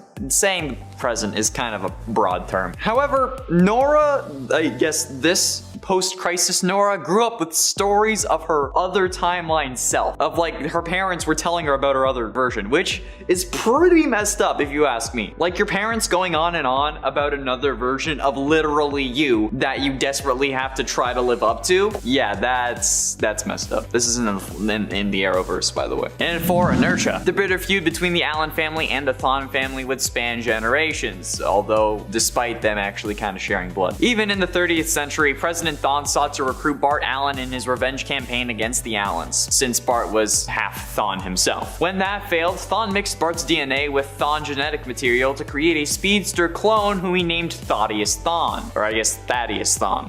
Either way. Come on, really? Alliteration. Whereas Bart grew up in a hyper-accelerated world, Thaddeus' childhood was the exact opposite of this. Cause you know, reverse Flash. His development was super slow, which led to the young speedster to become more calculating and methodical. You know, the exact traits a sociopath has. Thaddeus was also taught to hate the Allen family, and Impulse in particular. In addition to this modification, Thaddeus' growth and development was slowed down. This is in contrast to Bart's accelerated development. However, after killing Bart, Wally West had other plans for him. Upon hearing of Bart's death, an enraged Flash, this Flash being Wally West, hunted Inertia down. Though he thought of killing him, Flash decided instead to do something worse. He used his abilities to slow Inertia's movements down to the point where he was totally immobile, essentially a living statue, and then he placed Inertia on display in the Flash Museum, facing statues of Bart Allen as Impulse and Kid Flash. Though he could still think, see, and hear in normal time, Inertia was doomed to spend eternity in a state of near total paralysis, staring at images of Bart, plus being gawked at by everyone coming to the Flash Museum. Oh, that's so brutal. Getting close to the end, and in number 3, Bart Allen. Bart Allen was the product of the union between two families that had been bitter rivals for centuries. His father, Don Allen, was the son of Barry Allen, the second Flash, and his mother was Maloney Thawne, daughter of the Earth government president and descendant of Flash villains Cobalt Blue and Professor Zoom. Bart was born with his grandfather's speed, and he had an incredibly high metabolism that also caused him to age at hyperspeed. When he was chronologically 2 years old, physically, he looked like he was 12. After Wally helped him solve his aging problem, Bart helped Wally defeat Cobra. Bart then moved to Manchester, Alabama with Max Mercury. Max had also used his connections to supply Bart with a birth certificate, stuff like that, passport, you know the deal. And Bart began the 9th grade at Manchester Junior High, when he was probably like supposed to be like 4. He managed to make quite a few friends, chief among them being Carol Buckland. Max continued to train him in the art of super speed, having him run off courses while dodging axes and knives and solving jigsaw puzzles in midair. You know, stuff like that, I guess. Ultimately enlisting his aid to battle his old foe Savitar. During this time, Bart served a brief stint in the New Titans before becoming one of the founding members of Young Justice, before getting killed. But ultimately, in at number 2, the Tornado Twins. The Tornado Twins, Don and Don Allen, are the children of Iris West and Barry Allen. In one of the possible futures, instead of being heroes though, they turned into supervillains and terrorized the future Central City. According to Professor Zoom, one of the reasons for this change was because of Barry's absence in their lives, which made them misguided and hated their own father, which is weird because in the Flash show, Nora was like obsessed with her dad, but you know, whatever. Don, D-O-N, is the father of Bart Allen, and Dawn, D-A-W-N, is the mother of Jenny Onatz. The duo though ended when Dawn was killed by a Dominator in the Flash number 769, nice, in June of 2021. These are pretty damn powerful characters, and they're at number 2 because you kinda have to count them together, so yeah, 2 people is definitely gonna be more powerful than 1. But this is actually, interestingly enough, supposed to be the twins that Barry had in the original Arrowverse timeline. However, seemingly after Flashpoint, it went from Dawn to Nora, and then it went from Nora to Nora and Bart. This seems to be hinted at since during the 100th episode of The Flash that takes place in season 5, a 2015 Thawne disguised as Harrison Wells assumes that Nora's name is Dawn before being corrected by Barry. And finally, in at number 1, the Forces. Okay, this is certainly going off book here, but the most recent season of The Flash introduced 3 additional forces into the Arrowverse. While recreating the Speed Force with the power of love and positive thinking, Barry and Iris ended up creating 3 new forces along with it. For the first half of the season, these are kind of the big bads of the show. However, for some reason, since they were created along with the new Speed Force, they refer to these forces, including the Speed Force itself, which materializes as Nora Allen, Barry's mother, as their kids. Which is weird enough given that technically Barry has now given birth to his mother in a sense, but by that definition, the forces are also literally the most powerful children of the Flash. They're literal forces of nature. They refer to themselves as a family. The Sage Force calls the Strength Force his sister, and Barry and Iris mom and dad. And technically, without Barry and Iris, they wouldn't have been born. However, since I'm referring to the Arrowverse versions of these forces, plenty of diehard comic fans are going to be mad at me, but that's fine. Barry literally gave birth to the Speed Force, and that's enough for me to claim that they're his most powerful children. Deal with it. And at 10, Barry Allen. Okay, I know you're probably confused with this one. Like, how is Barry Allen a child of himself? One of the Flashes and the original Silver Age Flash? Well, in the Crisis on Infinite Earths comic crossover event, Barry ends up running so fast that he ruptures the time barrier. This kills him, but also it converts his physical being into lightning. And since he was running so fast, he also travels through time, because, you know, comics. In fact, he travels back to the day he got his powers, perhaps because he was thinking about how that one day led to all of this. However, when his physical form, now lightning, travels through time, he actually becomes the lightning bolt that struck himself. So Barry Allen gave Barry Allen his powers. So in a way, of Flashes creating other Flashes, Barry Allen is the child of Barry Allen. Yeah, you heard me right. It was also later strongly implied that Barry's soul resides inside the Speed Force, the source of power for all speedsters. So technically, if you want to look at it like that as well, every speedster who uses the Speed Force is also a child of Barry. And at 9, Velocity. Velocity is a clone of Jay Garrick created by Brain and Monsieur Mala and sold to Ratu Benin, dictator of Mali. Velocity is unleashed upon the Outsiders when they're discovered by Benin, and the speedster comes close to defeating the team while Metamorpho attacks him with acid and manages to overpower him. He's later taken by Green Lantern, who states that the Outsiders cannot be trusted. He also has all the powers of the Flash, except with one flaw, that he cannot survive outside of his suit for long. And I mean, it's certainly a badass suit, because like, look at that thing. If I wore that thing, I'd never want to take it off. Add the fact that I can't take it off, I would die,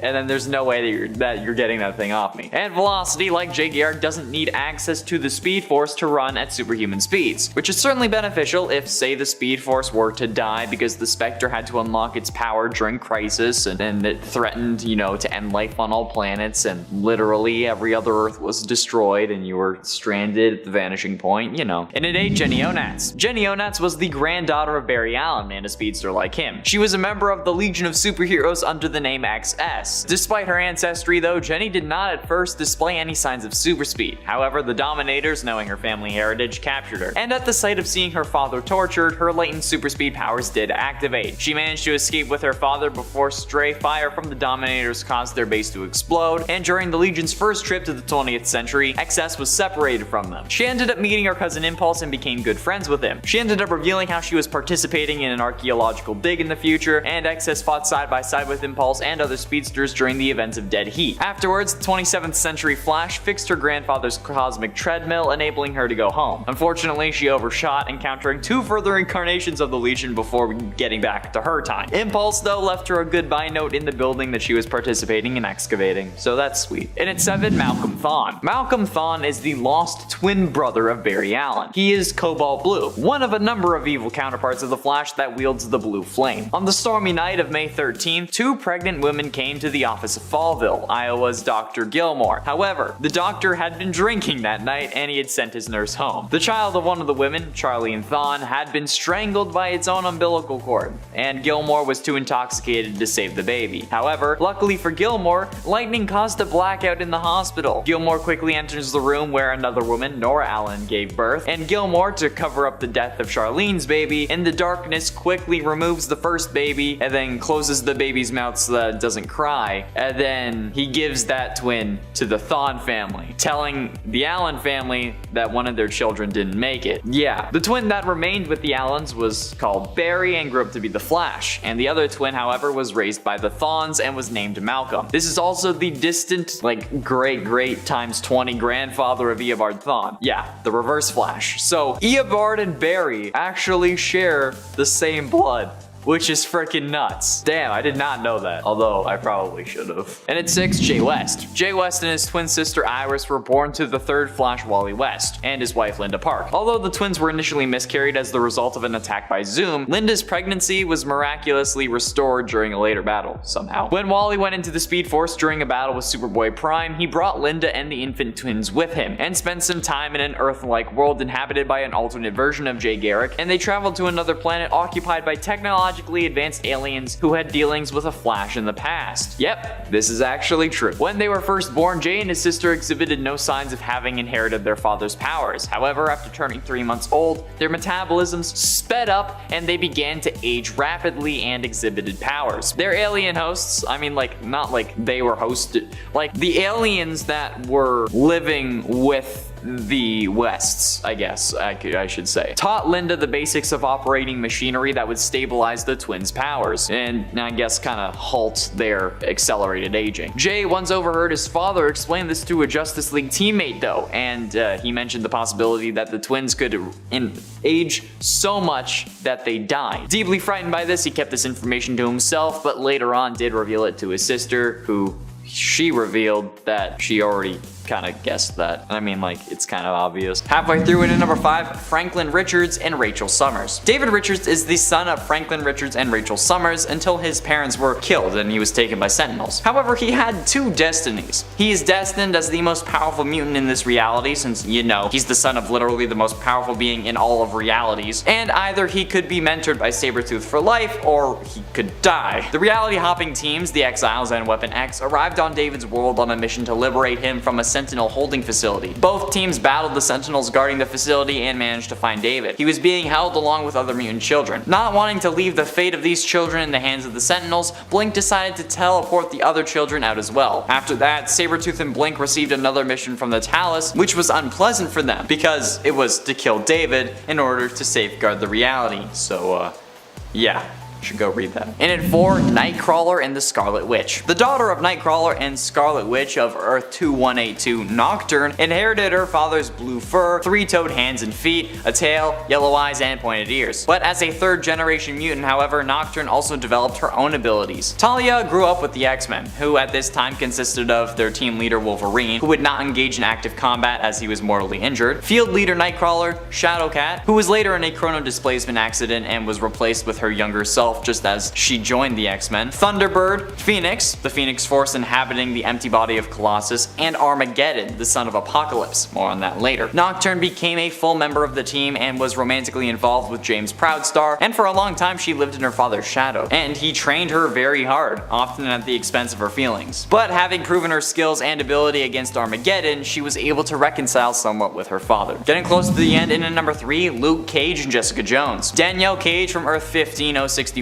is the Earth's Captain America. In the year 20XX, Danielle Cage became Captain America, having inherited the powers of both of her parents, Luke Cage and Jessica Jones. She was also a member of the Avengers Initiative, first appearing in Avengers Ultron Forever #1 in 2015. One day during one of Manhattan's periodical floodings, the Golden Skull and his henchmen took advantage of the situation and stole several tanks full of helium. Captain America confronted them and easily took down the Skull's 2 henchmen. However, before she could knock out the villain, she was mysteriously surrounded and swallowed by a rectangle of energy. She was transported to a future universe, 400 years in the future to be exact, along with other heroes from other periods of time. A Jim Rhodes early into his career as an Iron Man, a Thor Odin's son cursed with immortality, the Thor who had temporarily replaced the original, a Hulk a few months into having become a monster, and a Black Widow and Vision from a period of time during which Danielle was a baby. Penultimately, into number 2, Tonya Parker and Clint Barton. You may think that the Ultimate Universe has messed up relationships, but wait until you hear about Earth 807128. The daughter of Peter Parker's youngest daughter, Tonya, and Hawkeye, Ashley Barton did not like the way the Kingpin was running Hammer Falls, so she formed a team of superheroes with her friends and attempted to take control of his territory, only to be captured and set to be executed. Her father broke her out of her cell, only to be shocked when Ashley killed the Kingpin to take over his territory for her own, using her newfound power to attempt to kill him as well. Logan rescued Hawkeye with his Spider-Mobile, and Ashley sent her men after them. Ashley eventually let go of her grudge and embraced her family legacy, calling herself Spider-Girl, and was recruited by the superior Spider-Man from Earth 616 to kill Karn, an individual who was hunting spider-themed people across the multiverse. First appearing in Wolverine Volume 3 number 67 in 2008, Peter Parker's granddaughter and the original Hawkeye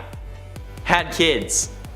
Dear God! And finally, in number 1, Apocalypse and Jean Grey. Yeah, let that one sink in for a minute. Now before you flip out though and wonder how Jean Grey could get it on with Apocalypse, on Earth 2182, Armageddon was artificially created by Apocalypse through the genetic material of himself and Jean Grey to create the ultimate weapon. Ironically, he rejected Apocalypse's methods thanks to the gene half of him overpowering the evil, and instead joined his worst enemies, Professor W's X-Men. He helped the X-Men to destroy his father, and although he had joined the X-Men, he never really felt like he fit in with them, but Nightcrawler assured him that his place was with the X-Men. He even helped the X-Men defeat the Brotherhood of Evil Mutants led by Cyclops. Armageddon first appeared in X-Men Millennial Visions number 1 from 2000. In at 10, Ian Rogers. When Steve Rogers got trapped in Dimension Z, he rescued a baby boy while he was trapped there. Since time moves faster in that dimension though, he ended up raising the boy for over 10 years. Sharon Carter ended up raising him for the remainder of his childhood when she was also trapped in Dimension Z after going there to rescue Steve. The boy was the son of Armin Zola, but he saw Steve Rogers and Sharon Carter as his parents. His birth name was Leopold Zola, but he goes by Ian Rogers now, the name that his true father gave him. By the time he left Dimension Z, Ian was a full-grown adult. He then took on the name Nomad and partnered with Sam Wilson.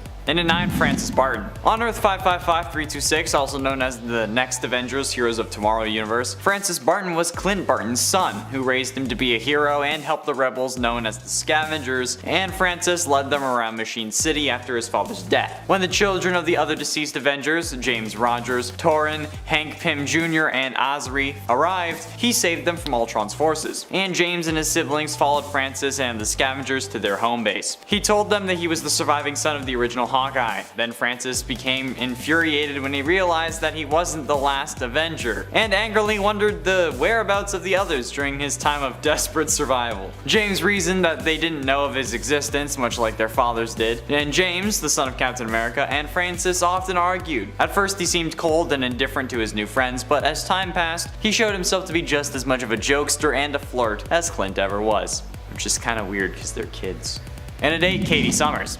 After the Earth was destroyed by a Celestial, survivors moved into another planet. Here, Havoc and Wasp get married and have a child, Catherine Summers. However, she was born a human, not a mutant, and thus would be subjected to persecution in an all-mutant world. Consequently, her existence was kept secret to only her parents and her godfather, Hank McCoy. Years later, Kang appeared and forced Havoc to follow his plan by taking Katie away. Given her connection to the alpha-level mutant Havoc though, if they ever decided to retcon Katie, we can guess that at some point she'd develop a similar power set to Havoc. So if they ever decide to retcon her, she'll be pretty powerful. Havoc absorbs ambient cosmic energy into his cells of his body and processes it into plasma. This results in control over an extremely powerful sort of destructive force. And at times he's not entirely able to control this ability, which sometimes makes him a danger to those around him unless he wears a special containment suit to assist him. Havoc's body is also constantly in the process of absorbing cosmic radiation, so he can basically do it whenever. And given that superhero kids are usually more powerful than their parents, if they ever decide to retcon her, this is gonna be scary, okay? Look, I know that she's a human, but sometimes humans are the most powerful beings. She's also number 8, so chill. And at 7, Osri T'Challa. Osri is the son of Black Panther and Storm. He was taken to safety by Iron Man along with James Rogers, Torrin, and Henry Pym Jr. to keep them all safe from Ultron. Osri, along with his other siblings, only knew of the Avengers through Tony's tales of their former glory days. And as the son of the Black Panther and Storm, Osri inherited their powers and abilities of the heart-shaped herb from his father, enhanced speed, agility, strength, endurance, healing, and senses. He also inherited the powers and abilities of electrokinesis from his mother. One day while he was playing hide and seek with Pym, the Vision arrived at the refuge. Tony tells everyone to wait in James's room until he tells them otherwise. While Osri is fine with waiting, the others aren't, and he fails at convincing them to wait as Tony instructed. When he failed, he and his siblings found a secret entrance to a repair bay under their parents' grave markers. As they searched, they found a room full of Iron Man-style robots who resembled each of their parents. While James and Torrin lingered, Osri and Pym kept moving and managed to find Tony and the strange robot, which is actually the Vision. And then all the Avenger robots end up waking up, and then they go to fight Ultron as their programming intended, so then there's a whole kerfuffle. That's when they meet Francis Barton. And it's 6, Torrin. On Earth 555326, Torrin was the daughter of Thor and Sif. Torrin was taken to safety by Tony Stark alongside the other children to keep them safe from Ultron, and Torrin, like the others, only knew of the Avengers through Tony's stories. She could oftentimes be both arrogant and prideful, but I mean, so could her father. But she has become humble through the learning and of the coping with her mortality, because she is actually mortal. After the arrival of the Vision, Torrin and her siblings got too curious for their own good and revealed the secret entrance, which I just explained. While with James, she found the Iron Avengers, and then they accidentally activated their robots, and their automatic programming sent them to intercept Ultron, in which the Iron Avengers attacked. But the Iron Avengers were assimilated by Ultron, so that's gonna be fun. Look, she may not be the sharpest tool in the shed, but at least she's powerful. She's Thor's daughter. Halfway through into number 5, Groot. Okay, so this is a pretty weird one, I have to admit. But technically speaking, baby Groot is the offspring of Groot. And while yes, he is also just Groot, baby and teen Groot are younger versions of Groot, and that's basically what a child is. Just a younger version of yourself. And while this may have been a asexually produced offspring, so what? This counts in my book. And while you may consider Groot a guardian of the galaxy and not an Avenger, he served as an Avenger for a time in both the comics and in the MCU. So you can back off, boy.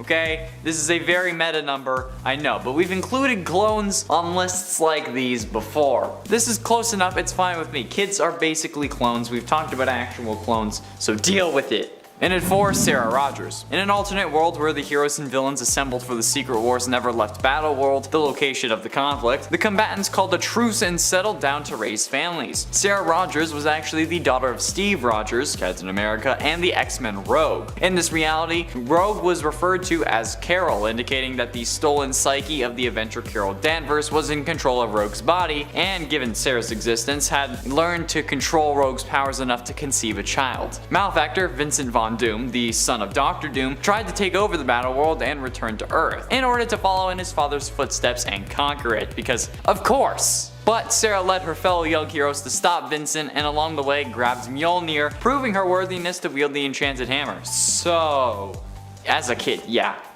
you're on the list, don't worry. And at 3, Hulk Gang. The Hulk Gang is a gang of hillbilly Hulks who are the result of Hulk impregnating his first cousin's She-Hulk, though not willingly, might I add.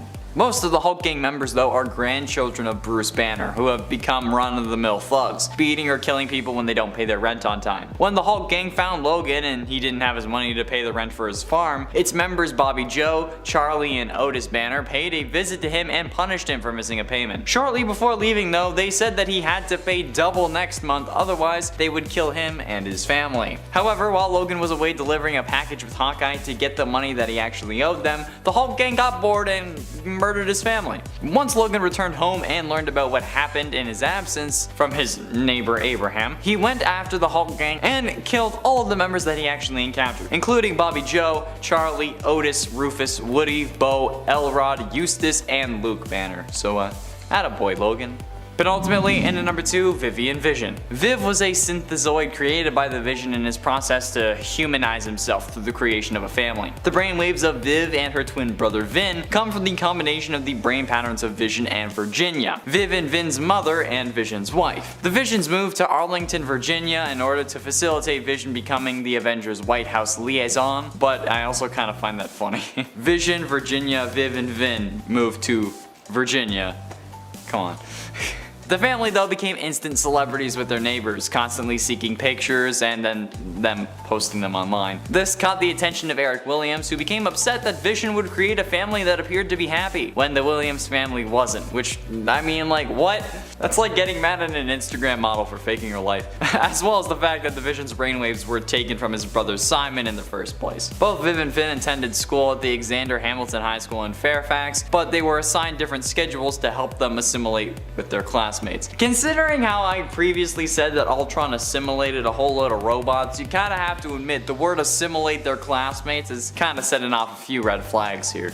And finally, in number 1, Lyra. The daughter of Thundra, the Empress of the United Sisterhood, and the Incredible Hulk on Earth 8009, Lyra was gifted with the strength of her parents and trained as an elite warrior for the Sisterhood in their fight against men. But, unlike the other Gamma mutants, Lyra secretly grew weaker the angrier she got. Lyra was called by the Gynosure to head a secret mission, one not even her select band of warrior compatriots were aware of. The Sisterhood's cradle was malfunctioning, causing defective births, and without a replacement circuitry, it would be the end of the Sisterhood's ability to replenish their numbers, eventually leading to their extinction. Lyra was armed with Boudica, a wristwatch with an artificial intelligence linked to both the Sisterhood and Gynosure at all times, and sent to the men's cradle to steal the appropriate parts to repair their own cradle. When a traitor turned on Lyra at the request of the Gynosure, the replacement parts were destroyed in their fight. Lyra returned to Gynosure to confront her for her treachery, but was then sent to Earth 616 to seek out the great Norman Osborn and breed with him. Man, Norman Osborn, man.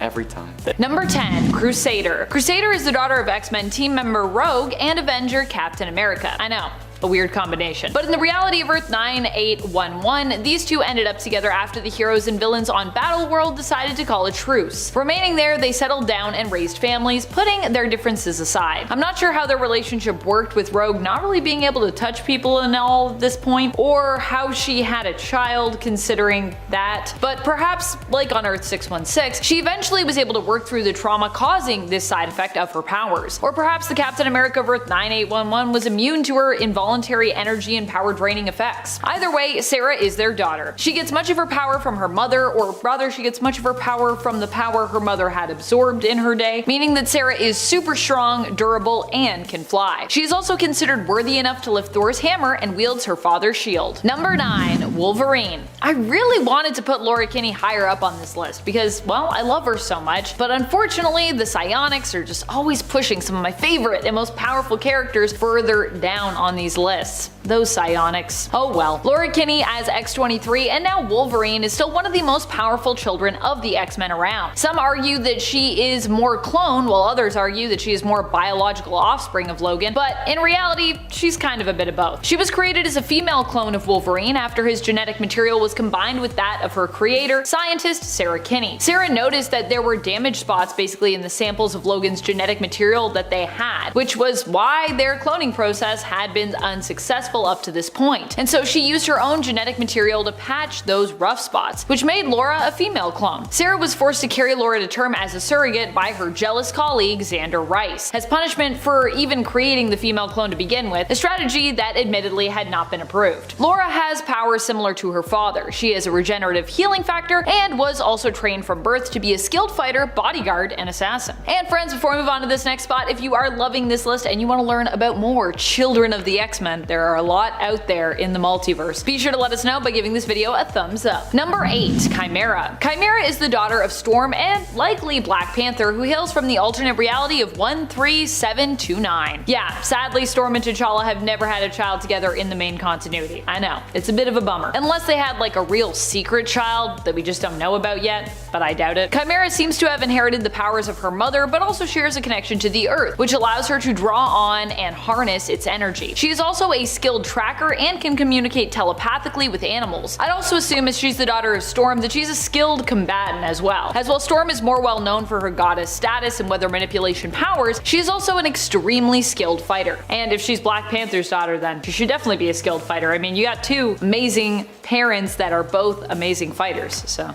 just saying. Number 7, Charles Xavier II. Charles Xavier II is the son of Charles Xavier and Mystique, if you can believe that. I know, it's pretty shocking. Charles Xavier number 2 was technically born into the reality of Earth 616, where we later find out that while Mystique actually took the form of Moira when giving birth, Charles actually knew that he was in a relationship with Raven, so it wasn't like a trick of hers. They were actually just wanted to be together, I guess. This version of Charles, however, is an all grown up one from the alternate future of Earth 13729. When his powers first manifested, he accidentally killed his adoptive mother and ended up later joining forces with his half-brother Raze, another child of Mystique's sired by Wolverine, another child of the X-Men. Charles Xavier II has a brilliant and conniving mind and, like his father, is an immensely gifted telepath, capable of using his powers to bend others to his will. Number 6. Polaris. Polaris is the daughter of Magneto, and while you might not think of Magneto as being an X-Men, considering, he started out as an X-Men villain, he has also worked with the team before and even served as a member himself. Heck, at one point he was in charge of the whole New Mutants crew, let's not forget that. Magneto may have some questionable methods when it comes to getting justice that put him on the spectrum of villain, but I think at the end of the day, he's just trying to do what's best for mutants. Or at least what he thinks is best for mutant kind. Polaris, like her father, also has magnetic-based powers, which, like her father, are also pretty impressive. Polaris is considered an alpha-level mutant and recently got to join the X-Men team herself after being elected to join them in the Krakoan X-Men elections. Psychic elections. Imagine if we could all just vote psychically. That would be awesome. That would be so much easier. You would just sit down and you'd be like, who do I want to vote for?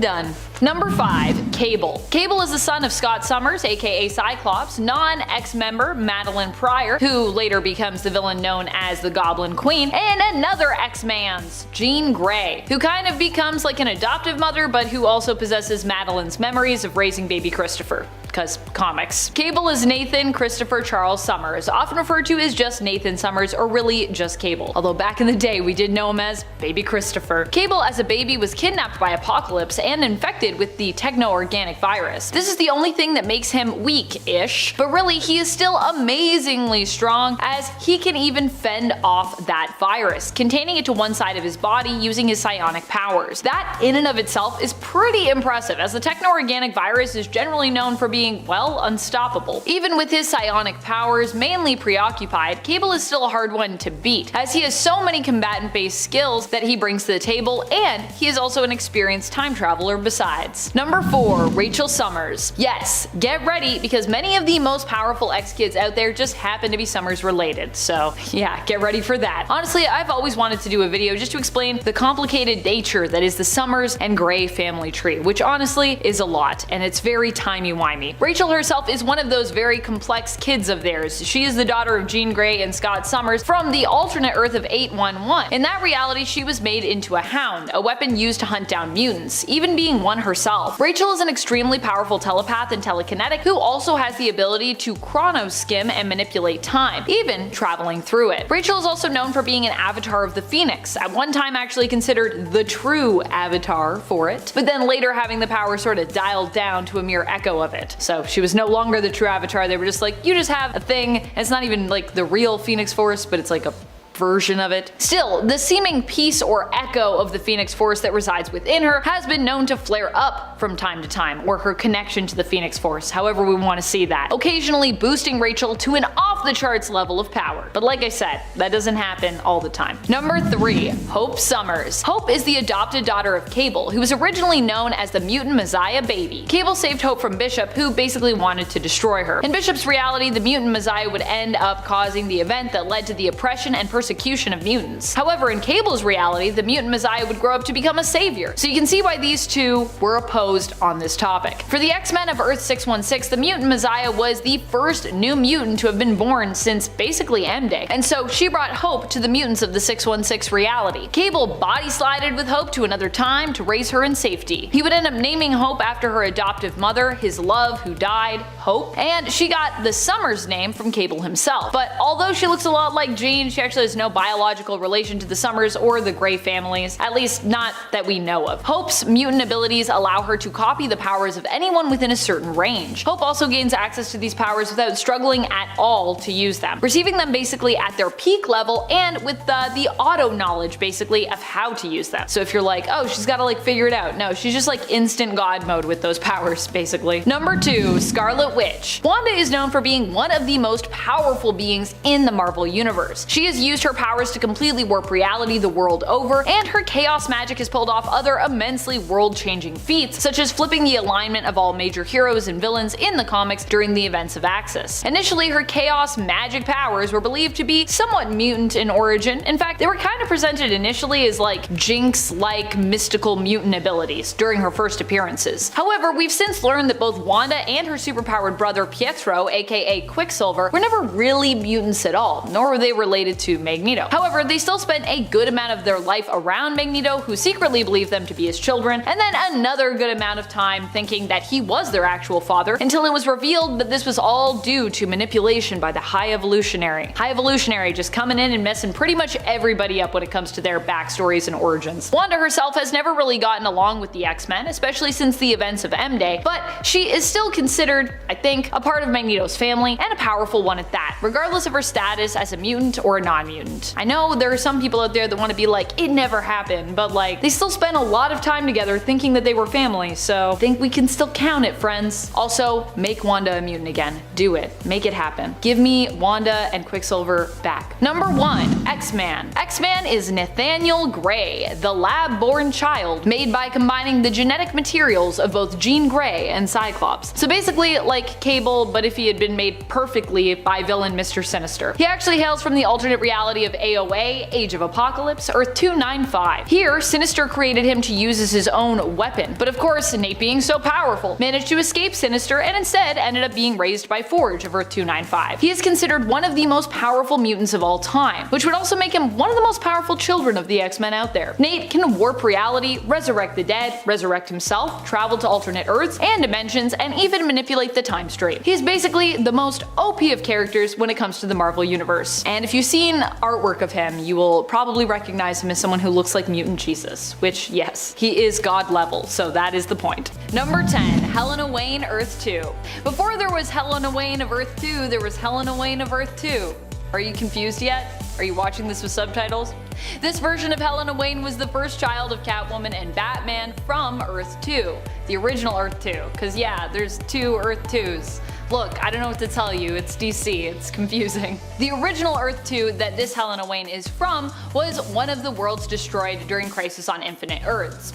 We later would see Earth 2 brought back, but of course slightly different, and technically in a different continuity. But on this Earth 2 that we're talking about, Helena's mother died in a tragic accident when she was blackmailed into returning to a life of crime. This is in part what actually inspired Helena Wayne to fight crime herself, taking up the name Huntress and avenging her mother's death. She tracked down the man responsible and learned that the photo that he had used to blackmail her mother was actually a fake.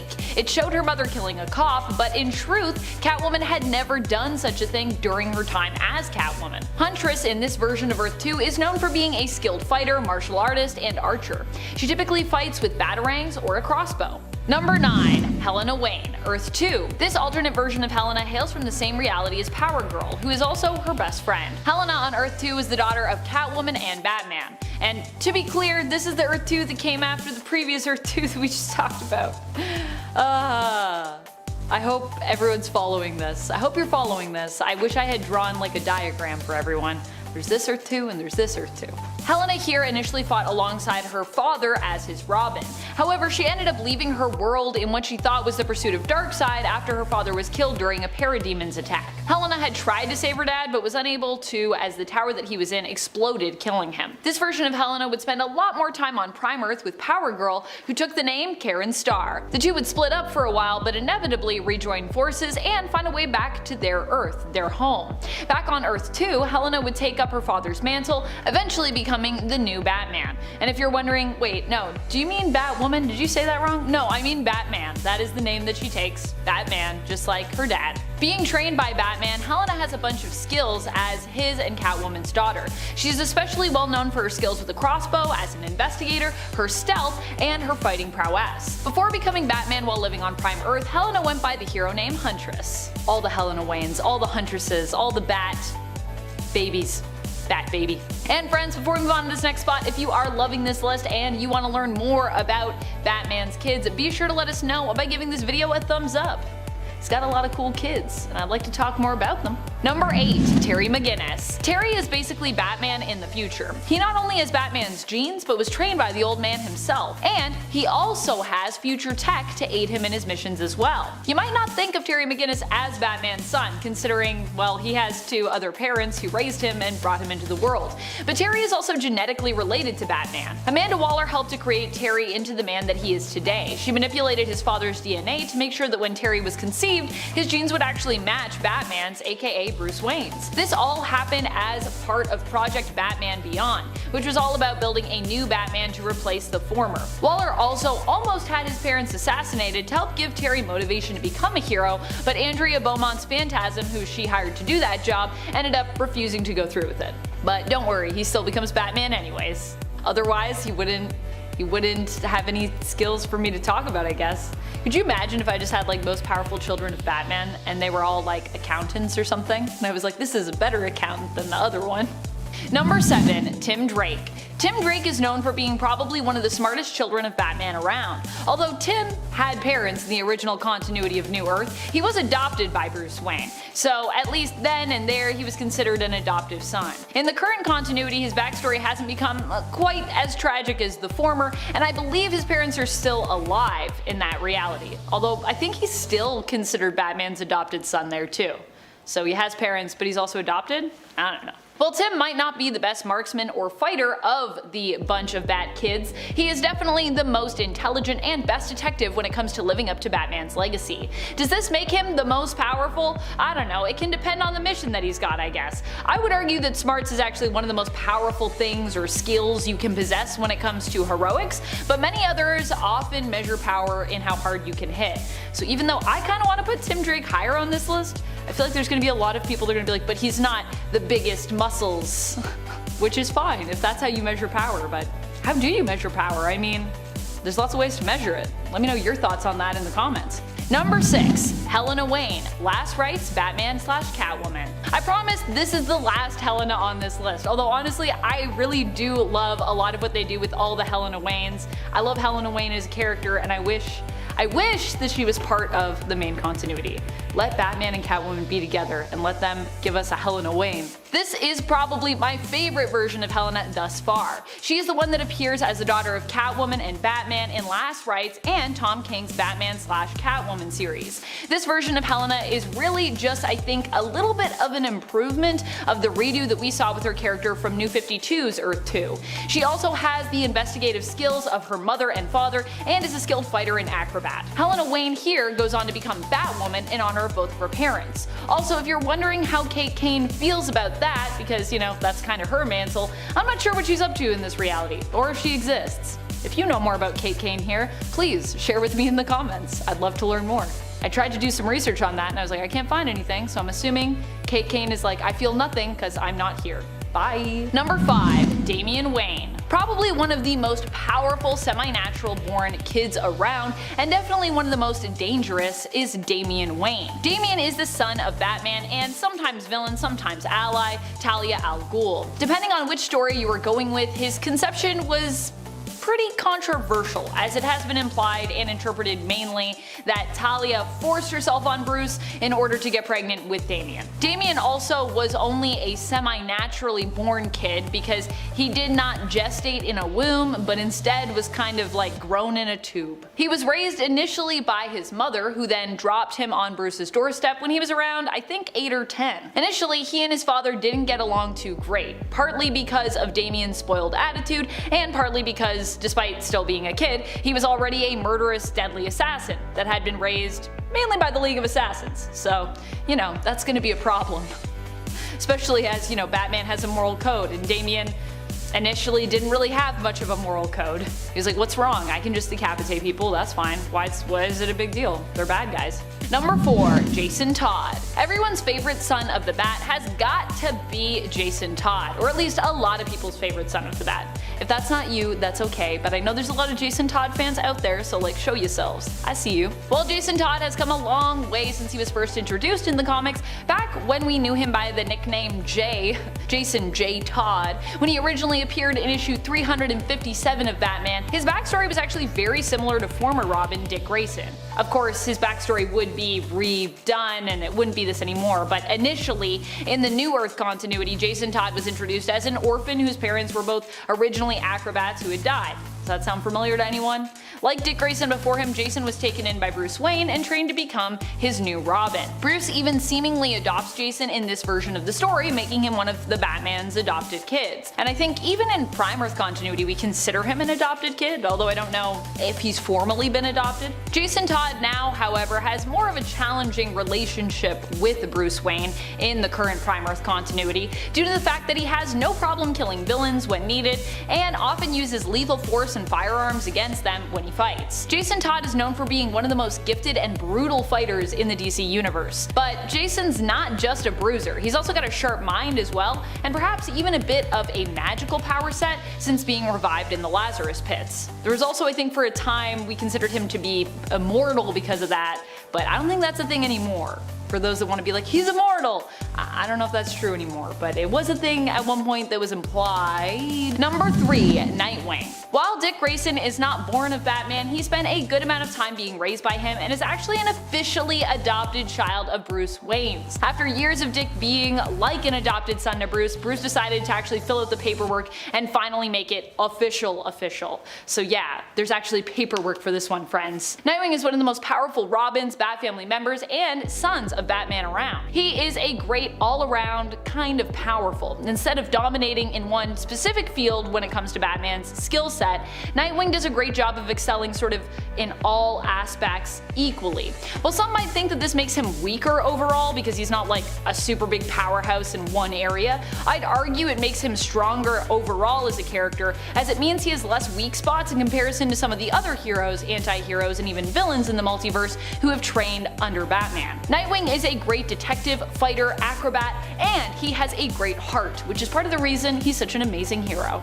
Number 2. Cull. Cull is the daughter of Wonder Woman and Batman from the Dark Multiverse. We don't as of yet know what Dark Earth Cull hailed from, only that she was raised and trained by both her parents before she turned to the dark side, joining the Batman Who Laughs, who in turn served Perpetua. During the Dark Knight's death metal event, Cull ended up in a fight against Wonder Woman, who was amazed by her strength and her skills as a fighter. To read more about Cull and her badass self, you can check out Dark Knight's death metal Trinity Crisis, and I know that the Dark Multiverse is kinda gone, but I do hope we get to learn more about Cull and her backstory. I hope that's like not the only time we get to see her. She just seems like such an interesting character to me, and also I miss the Dark Multiverse. I just want more Dark Multiverse. Please, please. She ranks high on this list because due to her heritage, she possesses an Amazonian physiology like her mother. This means she is not likely someone that you would want to come up against in a fight. And she likely also possesses her father's enhanced intellect and sense of resourcefulness, making her an even more dangerous enemy to face. Also, it's really rare, I think, that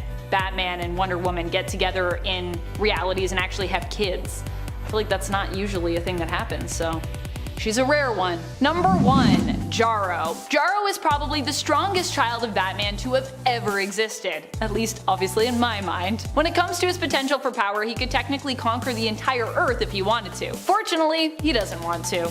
Jarro mainly wants to be a good son and become the best Robin ever in his father's eyes. He was grown by Batman from a tissue sample he'd had of Starro the Conqueror. Batman grew and raised Jarro himself, teaching him how to be a good alien starfish and a good hero. Jarro has teamed up with his dad before to help the Justice League, and there's almost nothing that he wouldn't do for Bruce. Due to his unique alien physiology, Jarro has a slew of powers available to him, the main one being telepathy and mind control. He's also heckin' smart, possessing genius level intellect. Plus, he's the cutest. Like, I'm just saying, if we're doing a top 10 cutest children of Batman list, or even the Justice League, cutest children of the Justice League, I think that Jarro would also end up at the top. Like, he's pretty cute. Just putting it out there. Number 10. Kristoff and Kadira Von Doom. Kristoff and Kadira Von Doom are the children of Storm and Dr. Doom. They come from the novel series X-Men: The Chaos Engine, which is actually a trilogy, wherein we explore what would happen if 3 great villains took control of the Marvel Universe, creating their own version of a perfect world using the Cosmic Cube. It starts off with Doom's variation on this world. In this reality, Dr. Doom has made Storm his wife, and she rules by his side as his Empress. The union of these powerful powerful characters produces 2 children, Kristoff and Kadira. We can assume, of course, being the children of both Doom and Storm, that they would be physically, mentally, and demonstrably powerful when it came to their abilities, especially being raised by these 2 powerhouses. Also, if I wasn't clear about this is an alternate reality, so if you're like, when did this happen? It is not main continuity. And friends, before we move on to this next spot, if you are loving this list and you want more children of the X-Men, they have a lot of kids if we, surf through the multiverse, so we could do it for you. If you want that part 3, be sure to let us know by giving this video a thumbs up. Number 9, Nocturne. Nocturne is the daughter of Nightcrawler and Scarlet Witch. Obviously, not from the main continuity. In fact, Talia Wagner is known for being a part of a multiversal hero team, the Exiles. Nocturne is from the alternate reality of Earth 2182. In fact, back on her home reality, which first appeared in Millennial Visions, Talia is also known as a member of the X-Men team, fighting alongside her father, Nightcrawler, who is actually their field leader. She is a low-level telepath with incredible superhuman agility skills, the ability to wall crawl, and the ability to fire powerful brimstone hex energy bolts, something inherited from both her father and her mother. Nocturne's physical appearance is also similar to her father's, a bit demonic looking, and of course, blue. All my blue X-Men. Top 10 blue X-Men. Actually, I feel like there's a lot of X-Men that are blue. Or mutants that are blue, maybe? There's a lot of blue mutants, for sure. I don't know about X-Men team members. Number 8, Jimmy Hudson. Jimmy Hudson is the son of Wolverine from the alternate reality of Earth 1610. His powers are similar to his father's, but in this reality, they're believed to work a little bit differently. As opposed to just being insane healing powers, Jimmy's power set in this universe as a mutant is believed to be based more in survival. So these powers aren't necessarily just about healing, but survival instincts and capability, meaning that Jimmy is just much better at surviving and evolving to survive than anyone else alive on the planet. And I mean that because in this reality, Wolverine eventually dies, so really Jimmy is the only one left alive who's really good at surviving. Jimmy Hudson has also been bonded to a poison before and gained control of his poison, which are basically alien-like beings resembling symbiotes in look and abilities, but ultimately a different alien race themselves, called poisons. So yeah. Jimmy is the son of Wolverine and Magneto's wife, Magda Lencher, although Wolverine urges him through a letter when the truth of his connection to Jimmy is revealed that he actually shouldn't focus too much on, who his biological parents are. Jimmy was raised by adoptive parents. His dad actually served with Logan in the war and agreed to look after Jimmy in his father's place, even giving the young boy his own family name, Hudson. Number 7, Esme. Esme is one of the main Stepford Cuckoos. Well, I mean, I guess they're all pretty main, but you know what I mean. She's probably one of the most well-known if we're talking offhand about how many of the Cuckoos you can name. Esme and the other Cuckoos are basically like the children of Emma Frost, although as I've said before, not children that she had consensually. And I didn't say that before in this list, but if you've heard me talk about the Stepford Cuckoos and their relation to Emma, yeah. Instead, these were lab babies basically made from Emma's eggs that were stolen from Emma while she was in a comatose state. Esme, like the other Cuckoos, is kind of like a genetic clone as well as a child of Emma's, and Emma actually does consider the Cuckoos to be like her daughters. She treats them as though they were her own flesh and blood, and often her own responsibility, kinda stepping in to like play mom sometimes, although she does give them freedom to make their own mistakes. I guess what I mean is Emma isn't known for being like a controlling kind of parent. She's like, I'm here when you need me, otherwise you do you. More recently in the comics, Esme, known for her diamond form and powerful telepathic abilities, teamed up and primarily dated young Cable. Well, technically all the Cuckoos were dating him at one point, though I would say Esme was basically the main squeeze of young Cable, and the sister that he was most taken by while he was dating all of them. And if you're like, whoa, how did that happen? The Stepford Cuckoos, they share things because they're kind of like a hive mind. So they're like, we'll just all date this person. It's cool. Also Krakoa, everyone's dating everyone. Number 6, Akihiro. Akihiro is the son of Wolverine and his wife Itsu. Unfortunately, before Akihiro was even born, his life took a turn for the worse. Along with inheriting his father's powers, I think he also inherited some of his tragic luck. Wolverine has the worst luck, I think. His mother, Itsu, was killed before she could give birth to him, assassinated. The child was believed dead, but in reality, he had been cut from her womb and possibly, due to his inherited healing powers, miraculously survived. Although, That's not clear, because usually your powers don't manifest until puberty, but sometimes your powers manifest when you're in the womb. I mean, look at Professor X with Cassandra Nova. Apparently that's a thing that happened. Akihiro would grow up and become a pawn of the villain known as Romulus. For most of his life, he'd also be known as Daken, a cruel nickname given to him when he was a child, being raised by his adoptive parents. The nickname was given to him because of his mixed race appearance, being part American and part Japanese. Though to be clear, his parents weren't the ones that gave it to him. It was people around his parents. Akihiro's powers are similar to Wolverine's, though his bone claws are a little bit different in terms of placement and appearance. Like his father, Akihiro is also known for being a skilled fighter as well. The apple does not fall far from the tree when it comes to fighting abilities. Number 5. Xandra Naramani. Xandra is Professor X's daughter, who is created out of his genetic material and that of his lover's genetic material, the Shi'ar Magistrix Lilandra Naramani, after both of them were believed dead. As such, Xandra grew up to become Shi'ar royalty and also spent a good amount of her life hunted because of this, with various parties attempting to use her for their own means. Xandra is an extremely gifted telepath. She can manipulate others' minds, read minds, and can create hyper-realistic telepathic illusions. Number 4. Ruby Summers. She was the X-offspring used in our oh-so-clickable thumb for the part 1 to this list, and although she was on my extended list for that part 1, my long brainstorm that I came up with, I didn't get around to talking about her because I kind of reached a point where there were too many Summers children on that list, and I was like, I don't want to make this a top 10 children of Cyclops. We got that list, and also that's not what this list is. What can I say? Psyche's got strong genes. That's why Mr. Sinister is so obsessed after all and is known as the #1 fan of the Summers Club. Scott Summers is Ruby's dad in the alternate reality she hails from, and Emma Frost is her mother. This makes Ruby fairly powerful, not at the level of Hope or X-Man, but still pretty impressive. She's also super cool looking, which is an added bonus. Ruby hails from the alternate Earth of 1191, the home reality of famous X-Men ally Bishop. Ruby is also capable of emitting optic blasts like her dad and his brothers, but she has more control over when and how she emits these blasts, unlike her dad who's like, I literally need a visor. Ruby also comes with her Ruby form, which like her mother's Diamond form, grants her invulnerability and pretty much immortality. Number 3. Olivier Raven. Olivier Raven is legally known as Olivier Lebeau and is one of the alternate reality children of Gambit and Rogue. Honestly, I feel like there are not enough of these kids out in the multiverse. I don't know if that's just me. For a couple as famous as Gambit and Rogue, I mean, you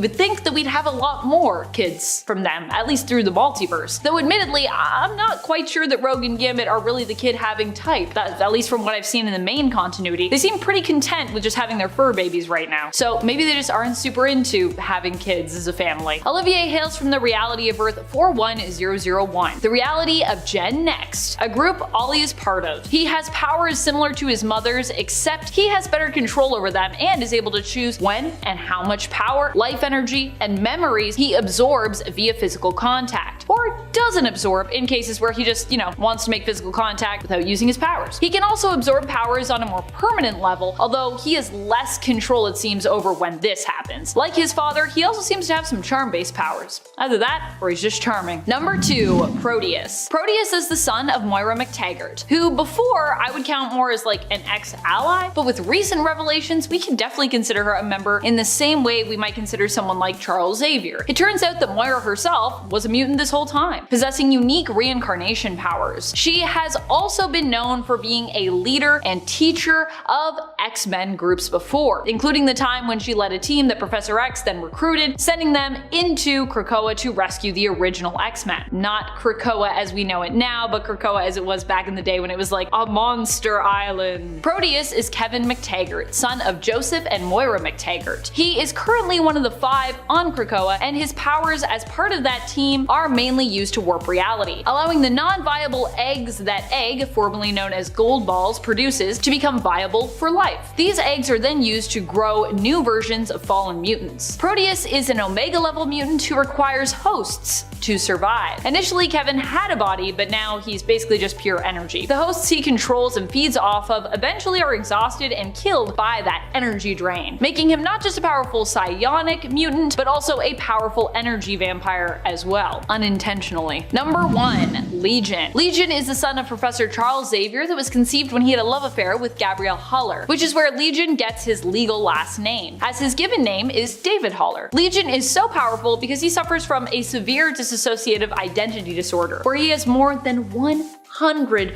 personas residing within him. Each persona has a number, many of names, and they each have their own specific power set that show up whenever they take over. Because of this, there is almost nothing that Legion isn't capable of. He can manipulate matter and time. We've seen him time travel and completely warp reality as a result of his possible abilities. He also has some pretty powerful hair, which I gotta say, I'm happy that he still rocks even now in the current modern day comics. He's still got that sweet hair. So tall. And at 10, Ultron 1320. Ultron 1320 comes to us from Earth 14622 and What If Age of Ultron number 1, an Earth where thanks to Wasp dying, Ultron is able to take over the world faster. Ultron was created to be the ultimate AI by Hank Pym to help the Avengers utilize their function better as a team. But with the untimely death of Pym's wife, Pym went on to create a more brutal version of Ultron, which was to replace the Avengers, which makes him technically the son of Hank Pym. So he's viable for this list, okay? But since he's a robot, I'm putting him at the top, don't worry, that's why he's here. But with this, Ultron's sentience began to constantly evolve, and he started the eradication of the human race by taking out such threats as the Avengers and the Defenders while he left Pym alive to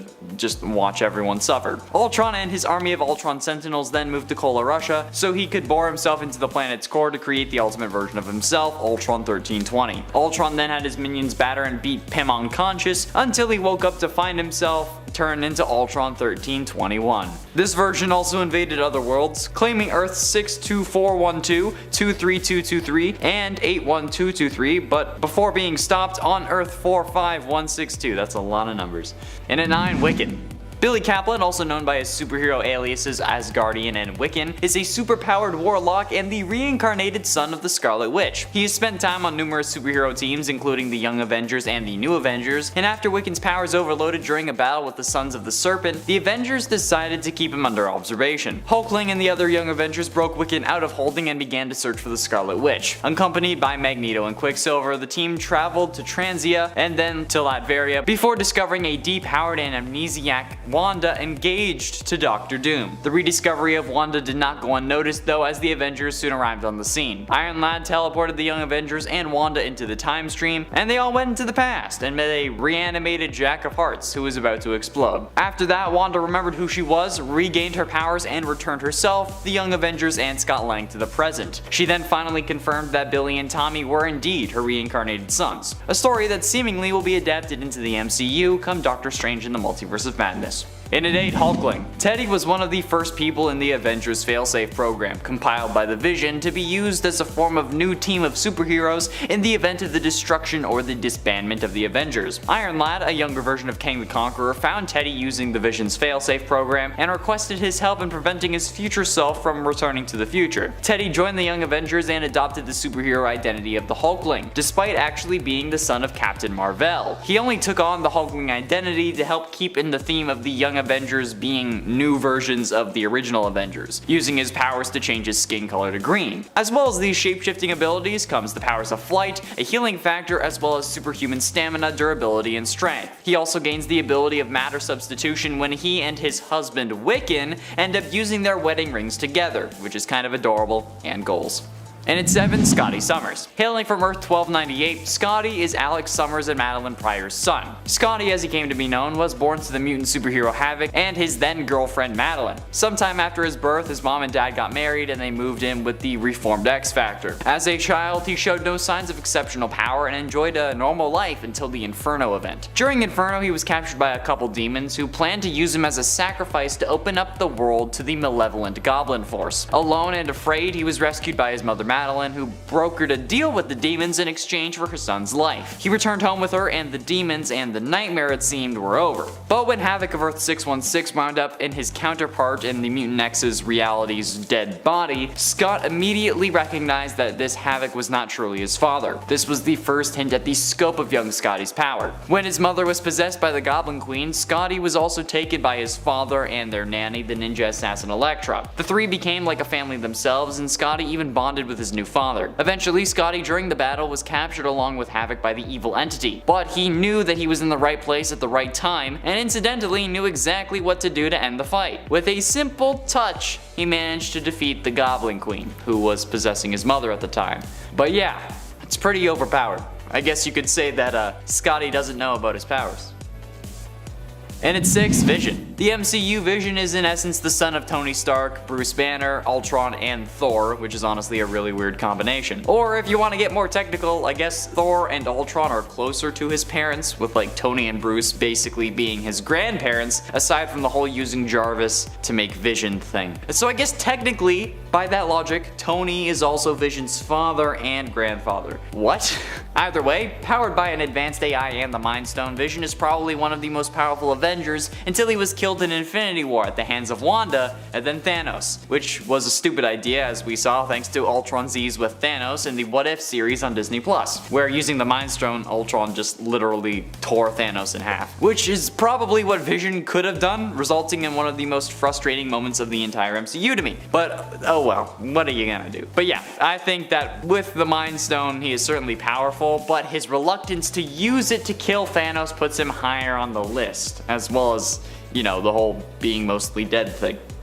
Halfway through in at number 5, Valeria Richards. Valeria Richards is the second son of Dr. Reed Richards, aka Mr. Fantastic, and Susan Richards, aka the Invisible Woman, who did serve as Avengers for a couple missions. Due to her parents being exposed to cosmic radiation and being conceived in the negative zone, it caused her birth to be traumatic. But thanks to her uncle, Dr. Doom, he saved her life using a combination of science and magic. She was born a standard human and developed a genius-level intellect like her father. But as an unborn infant, when she was approaching term, she began to emit bursts of deadly radiation that threatened both her and her mother. Despite bringing in fellow scientists and radiation experts like Bruce Banner, Michael Morbius, and Otto Octavius, Reed Richards was unable to save his daughter, who appeared to be stillborn. Appearances can be deceiving though. Franklin Richards, the couple's first child, felt a deep loss over his sister, because, you know, he didn't have a sister anymore. Unconsciously though, he secretly used his psionic powers to transport this daughter to an alternate reality. After Franklin's cosmic powers were depleted during a battle to save all reality, Valeria reverted to an unborn child within Sue's womb. So all of a sudden, she was pregnant with Valeria again.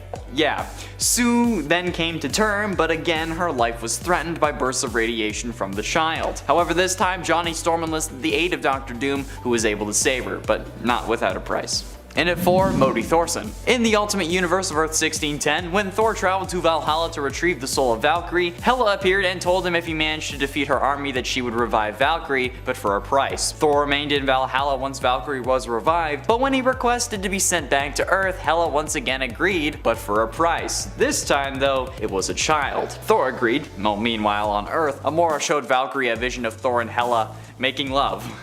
Valkyrie didn't realize that he had to do it though, to get back to Earth, but whatever. Thor, after the deed, asked to be sent back to Earth, but Hela requested another price. In a rage, Thor drew his sword and was going to kill Hela before seeing that she was already pregnant. The child, named Modi, eventually joined with the Children of Tomorrow, and when the Children of Tomorrow invaded Asgard, Thor locked Modi in a room without doors to keep him safe, and gave him Mjolnir so that when he was worthy, he would have a way out. Weeks later, but in that room it was years, and after the children had destroyed Washington, an adult Modi broke free of the room, with Mjolnir in his hand. Disguised as the mysterious Mr. Moraz, Modi attempted to usher in another American Civil War by supporting various warring factions in America in order to destroy the country and create a new Asgard from its ashes. He eventually was killed by Thor after using the Mind Stone to control Thor's mind and siding with Hydra, so yeah, not a good kid overall, but still pretty damn powerful. In at 3, Red She-Hulk. A mysterious female version of Red Hulk first appeared when the Red Hulk had gathered a team of mercenaries to hunt down Domino. After this group, called Code Red, not sponsored by Mountain Dew, found Domino, Wolverine slashed his claws across Red Hulk's face, blinding him until his healing factor restored his eyesight. Wolverine was about to deliver the killing blow to Red Hulk when Red She-Hulk appeared, blindsiding him. Red She-Hulk protected Red Hulk long enough in challenging Wolverine. However, just as Red Hulk began to trust Red She-Hulk, she double-crossed him and plunged Elektra's stolen Psy into his neck. Code Red were gathered in the sewers and awaited orders from Samson. Their encounter ended with Red She-Hulk kicking Red Hulk off the Empire State Building. She was then captured by Hank Pym, but her identity was finally revealed when she was stabbed with a sword by Scar and reverted to her human form, revealing her to be Betty, Thaddeus Ross, aka Red Hulk's daughter. And Red She-Hulk has gone toe-to-toe with Hulk in a battle that resulted in both of them dying before being brought back by a wish that Hulk had made earlier, so yeah. Pretty powerful. See, I know if someone has tussled with the Hulk to put him higher on this list now since y'all can't let go. But ultimately, and in number 2, Scar. Scar was the progeny of Hulk and Sierra the Old Strong. After Sierra's death, I'm sorry if I'm saying that wrong, a cocoon containing Scar fell into the Lake of Fire. After a period of time, Scar emerged from this cocoon, appearing to be the age of a human boy. A year later, he appeared to have grown into a young adult, and spent time in the swamps with old Sam, who attempted to raise, teach, and guide him after he discovered him shortly after the Shadow People burned tattoos into his skin. It took old Sam months to get him to wear a loincloth and speak, although to be fair, it would have also taken him a few months to get me to wear a loincloth. As the son of the Hulk though, Scar presumably possesses the capacity for vast, if not limitless levels of physical strength among other capabilities, ones which are either fueled by intense anger like his father or via channeling the old power. Once having absorbed 100 trillion tons of kinetic energy from a city to fight the Hulk, he sent Juggernaut flying into space with ease, punching beings miles away, just a lot. And not only that, but thanks to his mother, Scar also possesses the powers of the Shadow People, known as the Old Power, which allows him to connect to and manipulate the planet's energies, basically giving him lava and earthbending skills. Finally, in at number 1, Franklin Richards. Franklin Richards is the son of Reed and Sue Richards of the world-renowned Fantastic Four, who, like I said, were at one point working alongside the Avengers, and who were deemed Avengers for a couple missions, so I'm counting it. Basically, the frickin' Celestials have deemed this kid to be beyond Omega level on the scale of mutant-based powers, so yeah. A future version of Franklin came back to our present and managed to bend Galactus to his will, making Galactus Franklin's herald, which I think speaks for itself. This kid is able to tear the universe apart with a single thought, probably making him the scariest damn toddler on the face of this planet. And that's coming from someone who already thinks toddlers are scary, okay? You should have seen that one kid who tried to stab me with safety scissors. It was certainly an interesting Tuesday afternoon. And in the book History of the Marvel Universe, Franklin Richards is revealed to apparently survive the end of his universe and pass on to the next one, like Galactus did, which is freaking insane. Number 10, Van-El. Van-El is the imaginary son of Superman that he is made to believe he had in the Superman Annual from 1985, Annual number 11, from the original Superman series. Superman ends up being put in a trance by a plant that starts to kind of attack him as part of a villainous plot. While he's in this trance, he sees what life would be like if he had remained on Krypton and grew up there. He ends up married and with a son named Van-El and a daughter. We don't see Van-El's abilities when it comes to powers, but he is a Kryptonian with both his mom and his dad being from that planet, which means that on Earth, he would probably be at least at Superman levels. Unfortunately, he is just a dream, and Superman heartbreakingly realizes that this world is false and he must wake up. It's actually a pretty sad issue, to be real. This story is like tragic. Number 9, Sierra. Sierra isn't a real child of Superman, although at first we actually thought she was one. Sierra appeared to be the daughter of Lois Lane and Supes from a distant future. She even looked a lot like both of her parents and demonstrated similar powers, but in the end we learned that she was simply created as part of a plot to deliver the Yes virus, which would help Brainiac take over the world. She was created by combining Kryptonian DNA with a human, grafting the DNA sort of over top of her human self. Originally, she was a human known as Mia, and when she learned of her true origin, she destroyed herself in order to save the world. Sierra was also implanted with all the memories of her parents and being raised by them, so to her, her life as their daughter had felt very real, despite the fact that we learned she was really a fake. Fake daughters, I feel like, should still count, especially if they have memories of being raised. And friends, before we move on to this next spot, if you are loving this list and you are loving my super comfy sweater, be sure to let us know by giving this video a thumbs up. And if you don't like my comfy sweater, don't tell me, because I don't want to know. It's really comfy, okay guys? I got it for $5 at Value Village, don't judge me. Number 8, Superwoman. Superwoman is Kara Kent, the daughter of Superman and Lois Lane from the alternate reality of Earth 3839. This is the reality we explore in John Byrne's series Superman and Batman Generations. Here, Kara is seen as having the same level of power as Superman, at least initially. Eventually we learn though that Kara really only possesses half the strength of her dad's powers. Oh dear. This means that although she has worked alongside her dad as his sidekick under the name Supergirl for years, she is no match when her evil brother shows up to destroy her and her wedding. Kara was becoming a hero all her own, taking up the mantle of Superwoman and joining forces with her partner in crime fighting and her partner in romance, Bruce Wayne Jr., Batman's son.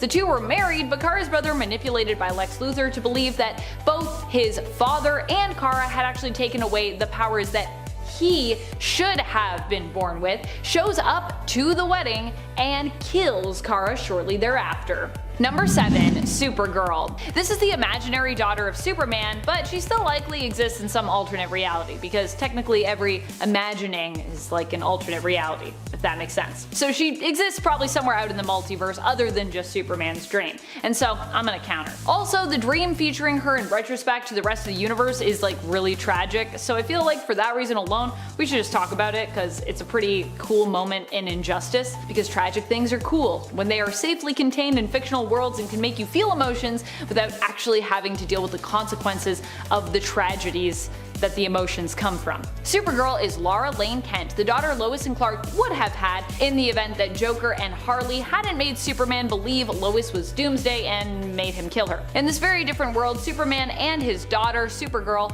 are both still heroes. Her powers are very similar to her father's, and while she isn't quite as experienced as he is, she is still on a similar level when it comes to what she's capable of.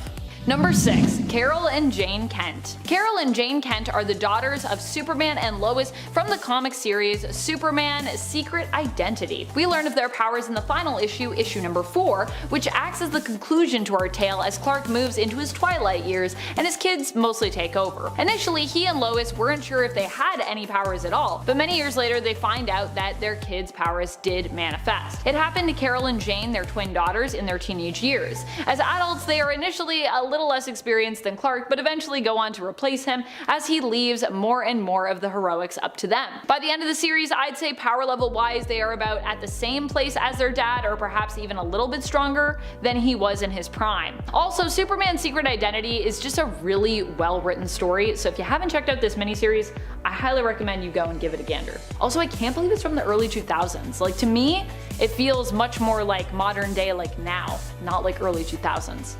I mean that as a compliment. Number 5. Supergirl. Seriously, get ready for a list full of Supergirls, because unsurprisingly, a lot of Superman's kids take up that mantle. This Supergirl is Lara Kent from Frank Miller's Dark Knight Alternate Earth, aka Earth 31. Here, Lara is the daughter of Superman and Wonder Woman. She stands out due to her very blue hair. Being a hybrid baby, she ends up inheriting both her parents' powers, making her super powerful and an immensely skilled fighter, having been trained by her mother in the way of the Amazons. One thing that makes her unique as well in comparison to some of the other super kids out there is that she believes her powers make her better than non-powered people, and she actually strives to one day rule over the non-powered people of Earth. A little bit villainous there, Lara. I mean, she's not gonna do it because she's like, I know my dad's like, these people, we gotta protect them. But she's definitely thinking about it. Number 4. Superman. Jonathan Kent is the natural-born son of Lois Lane and Clark Kent, aka Kal-El, Superman, from the main continuity. He was born during the events that caused a reset of the universe when the New 52 basically came about. He and his family were relocated to the New 52 Prime Earth, even though they were originally from New Earth, meaning that for a while we had 2 Supermans on planet Earth, although one was operating in secret, that one being John's dad. John would become good friends with another super son, Damian Wayne, Batman's semi-natural born son. Well, not really. His whole existence is also an interesting story, but enough of that. He's definitely Batman's biological son at least, so we can count that. Damian and John initially didn't get along but would find common ground and then become the best of friends. Of course, then John went to space and grew up rapidly, and currently in the comics, he has also taken up the mantle of Superman after his father, now that he's back on Earth. John's powers are at a very similar scope and level, but as a human Kryptonian hybrid, he apparently does have the potential to become even more powerful than Clark. Hybrid babies are the best babies in terms of superpowers. Number 3. The Golden Child. This version of John Kent comes to us from the alternate Earth of Earth 31. Yep, we're going back to the Dark Knight universe of Frank Miller. In one of his latest Dark Knight universe stories, it was revealed that baby John, who is now a young child here, also born of Superman and Wonder Woman, is actually something completely new when it comes to his power levels. Also, he doesn't have blue hair. No blue hair for John. His sister Lara even suggests that while she agrees with her father about teaching John, that they should soon be prepared to actually learn from him because he's that powerful. At the end of Dark Knight Returns: The Golden Child, we see the true extent of John's powers when he takes on Darkseid, calling him basically an old fart the entire time, as he defeats him pretty easily. Darkseid attempts to use his Omega beams only to have young John swallow that power, absorbing it, and then firing it back with his neutron vision powers. Totally unique powers. John is also able to protect his sister Lara in the fight, making her intangible somehow before both her and he fade away, seemingly transforming both of them into some type of energy? I think that's what happened. That's kind of a weird comic, but yes, it did happen. Number 2. Hyperman. Hyperman is the son of Superman and Wonder Woman who comes from the reality belonging to the Kingdom Come story and follow-up story, The Kingdom. In that story, little baby John Kent is kidnapped by Gog. He ends up being rescued by 2 different versions of his parents and his godfather Batman, but ends up with himself in the end, his future self. The hero, Hyperman, who also rules and guards over all of Hyper Time. Hyperman raises the child himself, so raises himself. Continuing the circle and pretty much guaranteeing that John Kent will grow up to become Hyperman, a time-traveling, dimension-hopping hero, because I assume that's how Hyperman was raised, by himself, and then when that one becomes older he'll have to raise another one. I feel like this is a time loop and it will never end. Number 1. Supergirl. This version of Supergirl is Ariella Kent, the daughter of Linda Danvers' Supergirl and Superman of Earth 1. Yeah, it might sound weird to think that Supergirl and Superman got it on and ended up having a kid together, but remember, this is Linda Danvers' Supergirl. No relation to Supes, and it's also a Superman from another alternate reality because it's Earth 1 Superman, who is therefore even further removed to any kind of relation or affiliation with Linda. Ariella Kent ended up kind of being time or reality displaced due to continuities needing to be altered and set right, but she is still probably out there somewhere in the cosmos, somewhere in the multiverse, although we haven't seen her in the comics for a long time. Ariella was known for her massive power levels, which as a child she had a hard time actually fully comprehending, meaning that wherever she went she generally caused a lot of destruction. Accidentally. This is what happens when you let a super powerful child fly around space and travel through time without any parental supervision. Ariella was also a hybrid baby, being born part Matrix, aka lab-made semi-alien goo, that's basically what the Matrix is, and part Kryptonian. There's gonna be people that are gonna be like, that's not what the Matrix is. I'm like, no, DC Matrix. Look it up. It was a weird thing, but it happened.